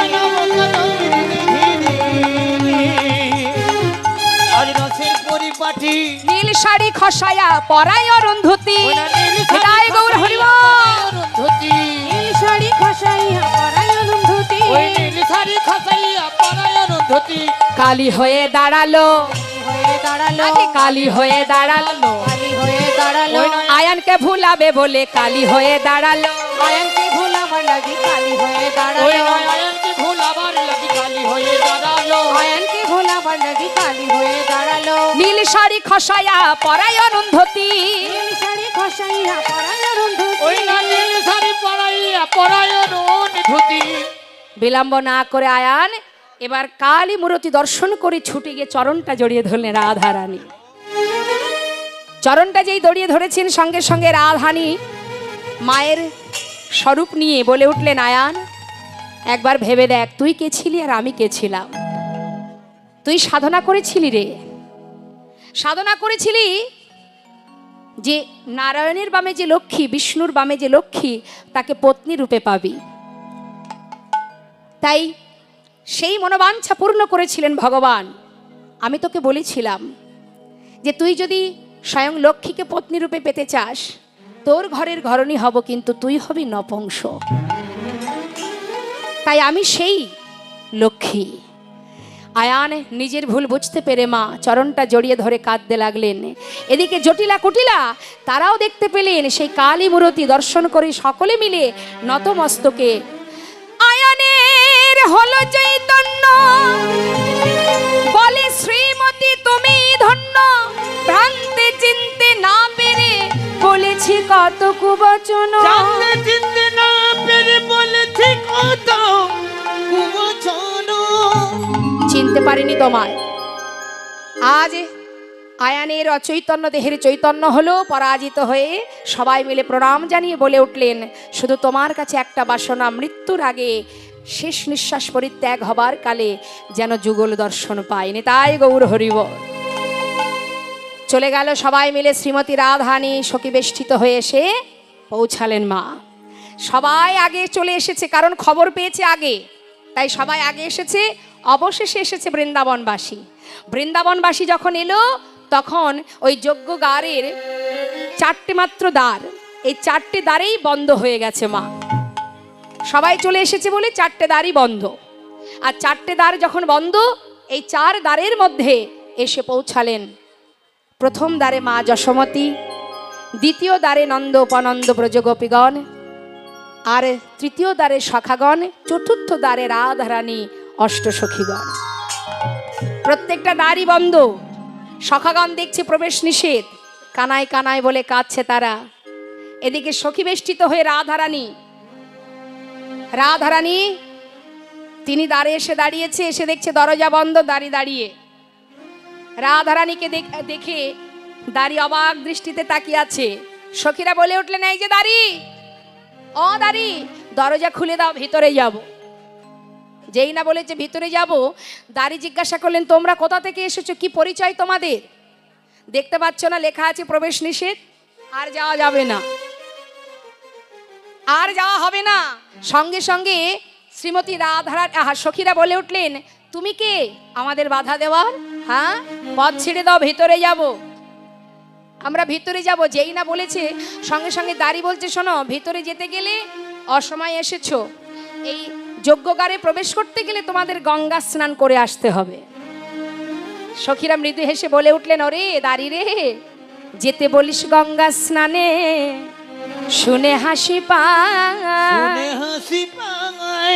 ওরে যার চরণে গঙ্গার উদ্ভব, সে ধরে রাধারানীর পা। যার চরণে গঙ্গার উদ্ভব, সে ধরে রাধার পা। এই যে ও দাঁড়ি, কাকে যেতে বলছো গঙ্গা স্নান করতে? তোমাদের যে রাজা, সেই তো আমাদের রাধারানীর চরণ ধরে পড়ে থাকে। আমরা যাব গঙ্গা স্নানে? শোনো শোনো, এক কাজ করো, আমরা বাইরে দাঁড়িয়ে আছি, তুমি ভিতরে যাও। ভিতরে গিয়ে তোমার রাজাকে গিয়ে বলো, দ্বারে তোমাদের রাজার গুরু এসে দাঁড়িয়েছে। দাঁড়িয়ে অবাক হয়ে তাকিয়ে আছে, বলে কি আমাদের রাজার গুরু একজন রমণী? হ্যাঁ, তাকিয়ে আছে। সখীরা বলছে, শোনো ও দাঁড়ি, যাও যাও, দেরি করো না, তাড়াতাড়ি যাও। বলে গাজা তোর রাজা রে, রাজগুরু এসেছে দ্বারে। রাজা তো রাজা রে, রাজগুরু এসেছে দ্বারে। বলে গাজা তোর রাজা রে, রাজগুরু এসেছে দ্বারে।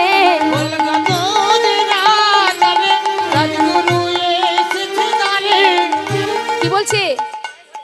যাও যাও, গিয়ে বলো, পায়ে ধরে নিয়ে যেতে বল ও হে দাঁড়ি। পায়ে ধরে নিয়ে যেতে বল ও হে দাঁড়ি। কেমন যজ্ঞ কহরে রে, গুরু বিনা তোদের রাজা কেমন যজ্ঞ কহরে রে।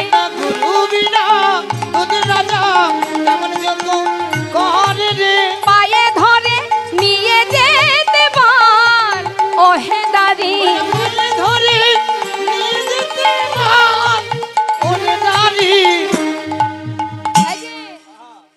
গিয়ে একবার ভিতরে রাজাকে গিয়ে বলো যে গুরু বিনা সে যজ্ঞ হয়, গুরুকে বাইরে রেখে সে যজ্ঞ করে কি করে? দাঁড়ি চিন্তা করছে, সর্বনাশ, একজন রমণী আমাদের মহারাজের গুরু। তাড়াতাড়ি করে দাঁড়ি ভিতরে গেলেন। মা সখীরা বাইরে বসে আছে।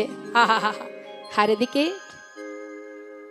মা যশোমতী পাগলিনীর ন্যায় তার গোপালকে পাবার জন্য ব্রজবাসীর দ্বারে দ্বারে একটু একটু করে ক্ষীর স্বর্ণনী মাখন চেয়ে নিজের আঁচলের মধ্যে করে নিয়ে বুকের মধ্যে করে চেপে ধরে দ্বারে এসে দাঁড়িয়েছে। মা বসুন বসুন। এদিকে মা দ্বারে দাঁড়িয়ে আছে। দাঁড়ি দাঁড়ি বলছে, যে কে তুমি? মা যশোমতী বলছে, ওরে আমি বৃন্দাবন থেকে এসেছি, দ্বার ছেড়ে দে, আমাকে একবার ভিতরে যেতে দে। ভিতরে যেতে দেব? কেন ভিতরে যাবে তুমি? পাগলিনী কাঙালিনী সন্তানের জন্য মা আমার পাগলিনীর বেশ বসন অঞ্চলে গড়াগড়ি যাচ্ছে। গোপাল গোপাল বলে কত পথ হেঁটে এসেছে, একটু ক্ষীর স্বর্ণনী মাখন সবার কাছ থেকে চেয়ে নিয়ে গোপালকে খাওয়াবে। কতদিন আমার গোপাল খায়নি। দাঁড়ি, জানিস দাঁড়ি, তোদের যে রাজা সে যে আমার পুত্র। দ্বারকাবাসী মৃদু হেসে বললেন, আরে রাজার মা এমন ভিখারিনী হবে কেন? এই যে বুড়ি মা, শোনো শোনো, তোমার মাথা ঠিক আছে তো? আমাদের রাজার মা তো হবে রাজমাতা। তোমার মতন এমন পাগলি পাগলিনীর বেশ এ কেন মা হতে যাবে? যাও যাও যাও, সরে যাও। হরে বিশ্বাস কর, আমি যে ওর মা, আমাকে ভিতরে যেতে দে। দাঁড়ি দাঁড়ি প্রচন্ড রেগে গিয়ে বলছে, শোনো, বারবার কেন একটা কথা বলছো? আমি যে কথাটা বলছি তুমি শুনতে পাচ্ছ না? সরে যাও, সরে যাও বলছি। কিছুতেই শুনছে না মা। ছুটে গিয়ে দাঁড়ির পায়ে পড়ছে, ওরে দাঁড়ি, আমায় ভিতরে যেতে দে, আমার গোপাল কতক্ষণ খাইনি, আমাকে ভিতরে যেতে দে। দাঁড়ি দেখছে তো কথা শুনছে না। ও বুড়িমা শোনো, আমাদের রাজা বড় দয়াল, যজ্ঞ শেষ হলে তোমার যা মনে ইচ্ছা হবে চেয়ে নিও। মায়ের কাছে সব থেকে মূল্যবান ধন কি হতে পারে মা? সন্তান। মা বলছে, দাঁড়ি রে, আমার তো কোনো কিছুর অভাব নেই রে, আমার একটা জিনিসের অভাব, সে হলো আমার সন্তান। দাঁড়ি, আমাকে যদি তোর মনে হয় মারবি মার, কিন্তু একটাবার ভিতরে যেতে দে। কোনো কথাই শুনছে না দাঁড়ি, বারবার বিরক্ত করছে দেখে দাঁড়ির হাতে যে চাবুক আছে সেটা দিয়ে মা যশোমতীকে এবার আঘাত করতে শুরু করলেন। মা যতবার আঘাত করে ততবার কৃষ্ণ কৃষ্ণ, গোপাল একবার দেখে যা বাবা, একবার দেখে যা, তুই কি মায়ের মায়ের কান্না শুনতে পাচ্ছিস? মায়ের ডাক কি তোর কানে যায় বাবা? তোর দ্বারে যে আমাকে চাবুক দিয়ে আঘাত করছে রে, ও গোপাল, গোপাল রে।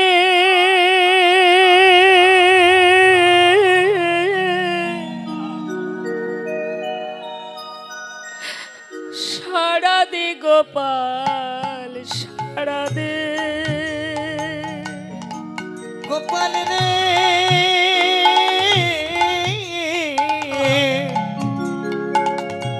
সারা দে গোপাল সারা দে। অভাগিনী মা তো, অভাগিনী মা তো ফুকারে কাঁদে। সারা দে গোপাল সারা দে গোপাল রে সারা দে গোপাল সারা দে। কাঙালিনী বলে কি দিবি না সারা, নয়নের মনি তোর নয়ন ছাড়া। ওই ওরে। কাঙালিনী বলে কি তুই দিবি না সারা, নয়নের মনিরে তুই নয়ন তারা। দেখিতে কি পাই বল, দেখিতে কি পাই বল, সেই নয়নে সাড়া দে গোপাল, সাড়া দে গোপাল রে।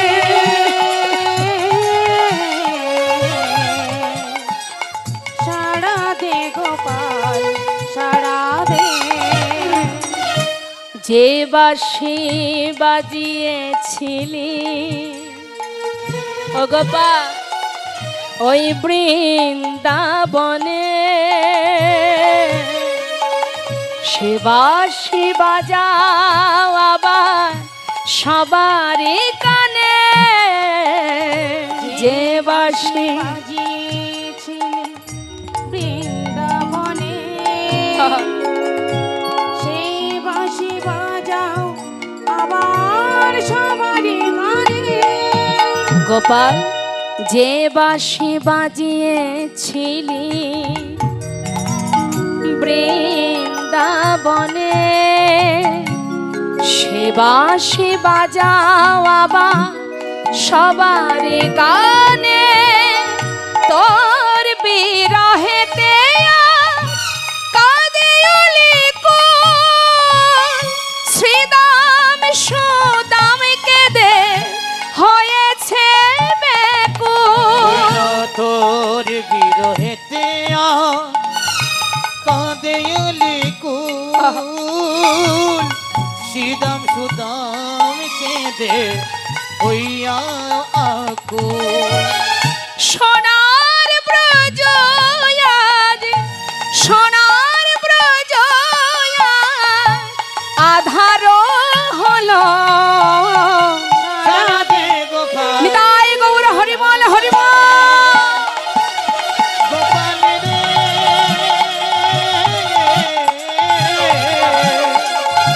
সারা দে গোপাল সারা দে গোপাল রে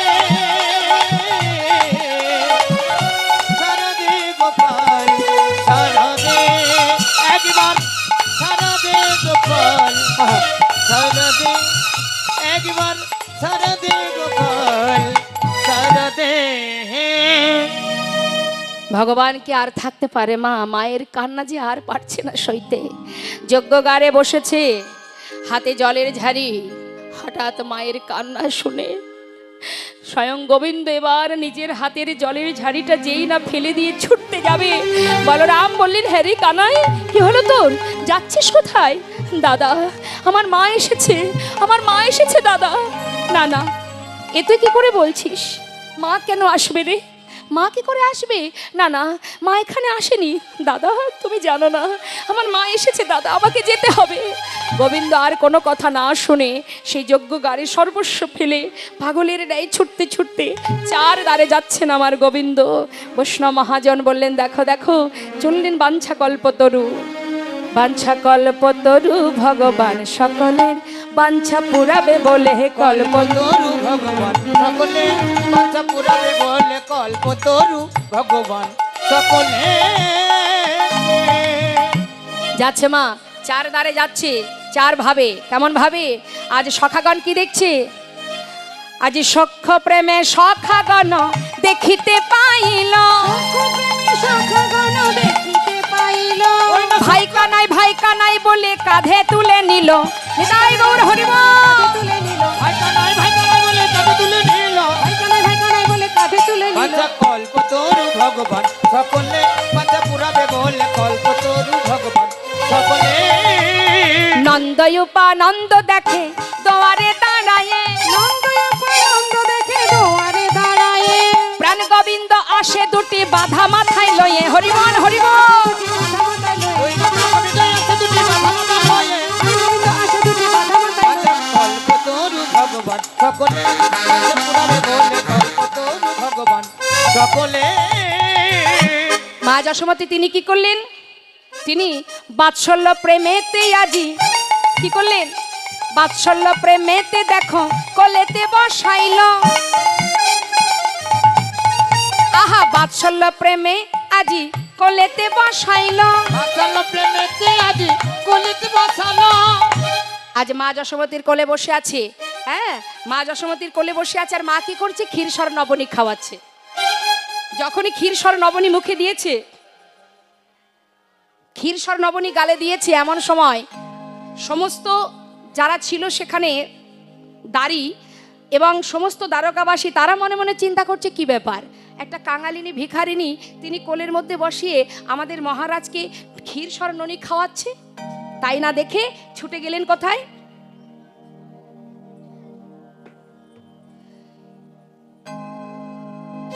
সমস্ত দ্বারকাবাসী মা দেবকীর কাছে গিয়ে বললেন, মা এতদিন তো আমরা জানতাম তুমি কৃষ্ণের মা, কিন্তু আজ চলো দেখবে গিয়ে যে সেখানে ওই বৃন্দাবন থেকে এক পাগলি নিয়ে এসেছেন, তার কোলে বসে তোমার কৃষ্ণ ননী সেবা করছে। মা দেবকী ছুটতে ছুটতে এসে দেখছে মা যশোমতীর কোলে ননী সেবা করছে। মা দেবকী ছুটে গিয়ে কৃষ্ণের হাতটা ধরে কোল থেকে তুলে নিচ্ছে। এটা আমার সন্তান, আমার কৃষ্ণ, এটা আমার কৃষ্ণ। মা যশ এই আমার এই শোনো শোনো, তোমাদের দুজনের মধ্যে কারণ না, আমার সন্তান আমি গর্ভে ধারণ করেছি, তাই কৃষ্ণ আমার সন্তান, তোমাদের নয়। আস্তে আস্তে আস্তে, এই যে শোনো, মা যশোমতী বলছি গোপাল আমার, আর দেবকী বলছে কৃষ্ণ আমার। সবাই বলছে দাঁড়াও তাহলে। এইভাবে দুইজনে গোপালকে টানাটানি না করে কে প্রকৃত মা একটু পরীক্ষা দিলেই তো হয়ে যায়। মায়ের পরীক্ষা দিতে হবে। দেবকী মনে মনে চিন্তা করছে, আমি গর্ভে ধারণ করেছি সন্তান, যখন আমি গর্ভে ধারণ করেছি আমিই তার মা। হ্যাঁ, একটু তো গর্ব হবেই। মা কি করেছে? সমস্ত দ্বারকাবাসী পরীক্ষা দেবার জন্য পরপর শতবস্ত্র টানালেন। শতবস্ত্রের এক পাশে থাকবে গোপাল আর এক পাশে থাকবে মা, দুই মা। এবং এই যে দুই মা, যার স্তনদুগ্ধ শতবস্ত্র ভেদ করে গোপালের বদনে দিতে পারবে, সেই হবে কৃষ্ণের প্রকৃত মা। সন্তানের মা হওয়া যায়, কিন্তু ভগবান সব সইতে পারে, অহংকার সইতে পারেন না মা। দেবকী বললেন, আমি যে গোপালের মা, আমি যে কৃষ্ণের মা, তার প্রমাণ আমি দেব। আগে আমি পরীক্ষা দেব, কারণ আমি নিশ্চিত যে আমার কৃষ্ণ সে আমার, আমি গর্ভে ধারণ করেছিলাম, আমি তার মা। এবার দেবকী শতবস্ত্রের এক ধারে আর ওদিকে কৃষ্ণ দাঁড়িয়ে আছে, আর এদিকে শুরু হলো মা পরীক্ষা। যখনই দেবকী স্তনদুগ্ধ দেবেন বলে তিনি প্রস্তুত হলেন, মহাজন বললেন, দেখো যতবারই চেষ্টা করে তার কিন্তু এক ফোঁটা দুগ্ধ কৃষ্ণের বদনে যাচ্ছে না। গরবে দেব কি সস্তন ধরে, আহা গরবে দেব কি সস্তন ধরে,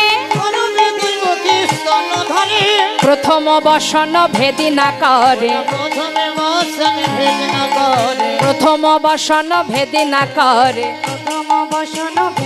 করে, ভেদ হলো না, ভেদ হলো না, ভেদ হলো না, ভেদ হলো না, প্রথম বসন ভেদ হলো না।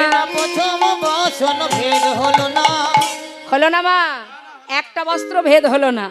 যেই না ভেদ হলো না, মা দেবকী চিন্তা করলেন একটা বস্ত্র ভেদ হলো না, ঠিক আছে তাহলে এবার যশোমতী সে পরীক্ষা দিক। মা যশোদা এসে দাঁড়ালেন, দাঁড়িয়ে মনে মনে শুধু একটা কথাই বললেন, গোপাল আমি জানি না বাবা আমি তোকে গর্ভে ধারণ করেছি কিনা, আমি তোর মা কিনা। বাবা আজকের পরীক্ষায় আমি যদি হেরে যাই আমার কোনো দুঃখ নেই, কারণ জগতের সবাই যদি জানে যে আমি তোর মা নই, কিন্তু আমার অন্তর তো জানে যে তুই আমার সন্তান। তাই জগতের কাছে প্রমাণ থাকুক বা না থাকুক আমার কোনো দুঃখ নেই। আমি জীবনের শেষ দিন পর্যন্ত জানবো যে তুই আমার সন্তান। মা আমার স্তনদুগ্ধ দিচ্ছে সন্তানকে। এই যে দীনতা, ভগবান বাঞ্ছা কল্পতরু, দীনতা প্রকাশ করে মা যশোমতী যখন কাঁদছেন, গোপাল গোপাল গোপাল বলে মা কাঁদিতে লাগিল, শত বস্ত্র ভেদ করে দুগ্ধ বদনে পড়িল। নিতাই গৌর হরিবল বলে মায় আমার কাঁদিতে লাগিল, আর শত বস্ত্র ভেদ করে বদনে পড়িল। ভাসাইয়ে দিল, ভাসাইয়ে দিল, ভাসাইয়ে দিল, ভাসাইয়ে দিল, গোপালের বদন ভাসাইয়ে দিল, যজ্ঞ কুণ্ড ভাসাইয়ে দিল, কুণ্ড ভাষায় দিল, শত বস্ত্র ভেদ করে দুগ্ধ বদনে পড়িল। শত বস্ত্র ভেদ করে দুগ্ধ বদনে পড়িল। মা দেবকে জিজ্ঞাসা করলেন, তাহলে কৃষ্ণ আমি তো তোকে গর্ভে ধারণ করেছি, আমি কেন তোকে আমার দুগ্ধ দিতে পারলাম না? গোপাল পরপর সব পুরানো কথা স্মরণ করালেন। ভেবে দেখো মা তুমি কে ছিলে? রাম অবতারে তুমি ছিলে মা কইকেয়ী। আমি যখন তোমার পিতার আদেশ রক্ষা করার জন্য আমি যখন বনবাসে যাই, আমার মা কৌশল্যা একটু দুগ্ধ এনেছিলেন আমাকে সেবা করাবেন বলে। তুমি সেই দুগ্ধের বাটি ফেলে দিয়েছিলে, সেদিন আমাকে দুগ্ধ পান করতে দাওনি। 14 বৎসর পর যখন আমি ফিরে আসি, তুমি চোখের জলে বুক ভাসিয়ে কেঁদেছিলে আর বলেছিলে, রাম আমি যে অপরাধ করেছি বাবা, তোর কাছে আমার একটা চাওয়া, বাবা যে ভুল আমি করেছি এর পরের জন্মে আমি যেন তোর মতো সন্তানকে গর্ভে ধারণ করতে পারি। আমি বলেছিলাম মা তোমার বাঞ্ছা পূর্ণ হবে, হয়েছিল তাই। তুমি কংসের কারাগারে দেবকী হয়ে আমাকে গর্ভে পেয়েছিলে। ভূমিষ্ঠ হবার সাথে সাথে আমাকে এক ফোঁটা দুগ্ধ না দিয়ে তুমি পিতার কাছে আমাকে গোকুলে পাঠিয়ে দিয়েছিলে। নিতাই গৌর হরিবল। তাহলে মা সেদিন যখন দুগ্ধ দাওনি, আজ তোমার দুগ্ধ আমি পান করব কি করে? আর যার দুগ্ধ পান করেছি ইনি ছিলেন সেই ধরা সতী, যিনি স্তন কেটে তার বিনিময়ে তণ্ডুল ভিক্ষা করে বৈষ্ণব সেবা দিয়েছিল। আমি বলেছিলাম যে স্তনের বিনিময়ে আজ বৈষ্ণব সেবা হলো, এর পরের জন্মে সেই স্তনদুগ্ধ সন্তান হয়ে আমি পান করব। নিতাই গৌর হরিবল হরি। তাই তো আজ দুগ্ধ পান করেছি মা। এদিকে হলো কি মা, এদিকে সকলের বাসনা পূর্ণ হলো, আর এদিকে রাধারানী সে তো তাকিয়ে আছে কতক্ষণে আসবে প্রাণবধূ। আর এদিকে দাড়িগণ বলছে, শোনো তোমরা চলে যাও, গোবিন্দ আমার তিনি চাচ্ছেন রাধারানীর কাছে। এই যে যাও ও দাড়ি, তোমাদের রাজাকে ডেকে নিয়ে এসো। আর গোবিন্দ আসছে, বাঞ্ছা কল্পতরু ভগবান সকলে বাঞ্ছা পুরাবে বলে, কল্পতরু ভগবান সকলে পুরাবে বলে কল্পতরু ভগবান সকলে। এই যে গোবিন্দকে দেখছে মা, সখীগণ কি দেখছে? মধুর রসে সখীগণ দেখিতে পাইল। মধুর রসে সখীগণ দেখিতে পাইল, মধুর রসে সখীগণ কি দেখলো? পাইল। অভিমানে কমলিনী বদন ফেরাইল। নিতাই গৌর হরি বল। কমলিনী বদন ফেরাইল, অভিমানী কমলিনী বদন ফিরালো, অভিমানে কমলিনী বদন ফেরাইল। বাঞ্ছা কল্পতরু ভগবান সকলে বাঞ্ছা পুরাবে বলে, কল্পতরু ভগবান সকলে। রাধারানী বদনটা ঘোমটা টেনে বদনটা ঘুরিয়ে দাঁড়ালেন, পিছন ফিরে দাঁড়িয়েছে। গোবিন্দের রাজবেশ দর্শন করে রাধারানী বললেন, সখী চলে যেতে বল। আমি তো কোনো রাজাকে ভালোবাসিনি, আমি ভালোবেসেছি বৃন্দাবনের এক রাখালকে, তাই আমি কোনো রাজাকে চিনি না, চলে যেতে বল। গোবিন্দ বুঝতে পারলেন, রাজবেশ পরিত্যাগ করে রাখালের বেশ পরিধান করে এসে দাঁড়ালেন। যেই না এসে দাঁড়িয়েছে, সখীরা বলেন, ও রাধে দেখ দেখ দেখ, তোর বধূ এসেছে, আর কেন অভিমান করিস না। তরাতরি করে ধরে বসাইল বামে, তরাতরি করে ধরে বসাইল বামে, তরাতরি করে ধরে বসাইল বামে। রাই মুখ মুছাইল আপনি দেখতে,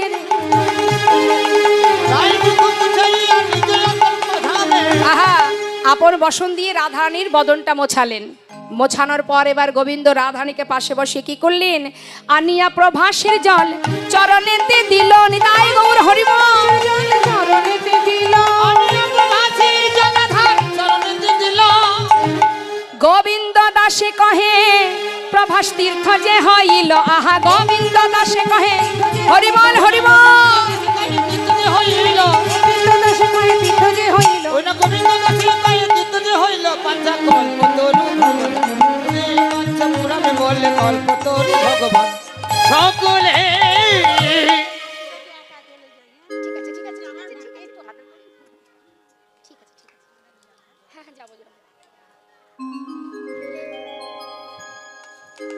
এবার রাধারানীর চরণ সেবা করছেন আমার গোবিন্দ মা। ভাঙিয়া চূড়ার ফুল চরণ সেবা করে, ভাঙিয়া চূড়ার ফুল চরণ সেবা করে, ললিতা মুচুকি হাসে কুন্দলতার আড়ালে, ওই ললিতা মুচুকি হাসি কুন্তলতার আড়ে, ললিতা মুচুকি হাসি কুন্তলতার আড়ে, ললিতা মুচুকি হাসি কুন্তলতার আড়ে। কল্পতরু ভগবান সকলে বাঞ্ছা পুরাবে বলে, কল্পতরু ভগবান সকলে। বলছে সখীরা, হেইমা হেইমা তা জানি না, তা জানি না, জানি না, হেইমা হেইমা তা জানি না, হেমা হেমা তা জানি না, পুরুষ নারীর সেবা করে হেইমা হেইমা তা জানি না। নারী চরণ সেবা আহা যাই রে লীলার বলি হরি, হৃদয় গৌর হরি বল। পুরুষ নারী চরণ সেবা করে, হেমা হেমা তা জানি না। এবার সখীগণ একটি মালা নিয়ে এসে গোবিন্দের হাতে দিলেন, আর আরেকটি মালা নিয়ে এসে রাধারানী হাতে দিলেন। বিলম্ব না করে এবার রাধারানীকে বলে, রাধে আর অভিমান করিস না, যা যা মালাটা গিয়ে বধূকে পরা, আমরা একটু যুগল দর্শন করি। শ্রীমতী রাধারানী বিলম্ব না করে কি করলেন, আনিয়া মালতীর মালা রায়ের গলে দিল, বধুর গলায় পরাইয়া বামে দাঁড়াইল। তাই গৌর হরি বল।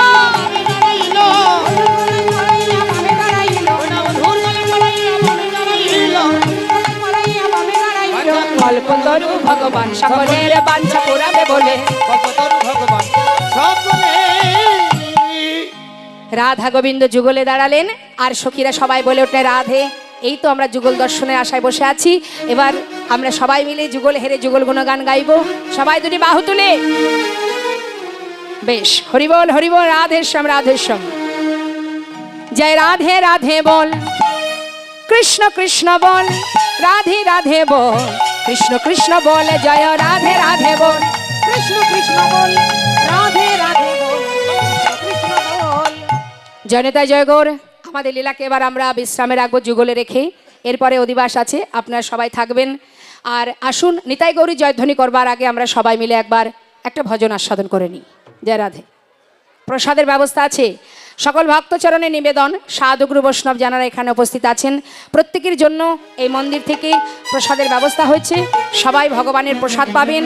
তারপর প্রসাদ সবার ভাগ্যে হয় না, তাই প্রসাদ পাবার জন্যে ভাগ্য দরকার হয়। আপনারা যখন এখনো আছেন প্রসাদ না নিয়ে কিন্তু কেউ যাবেন না।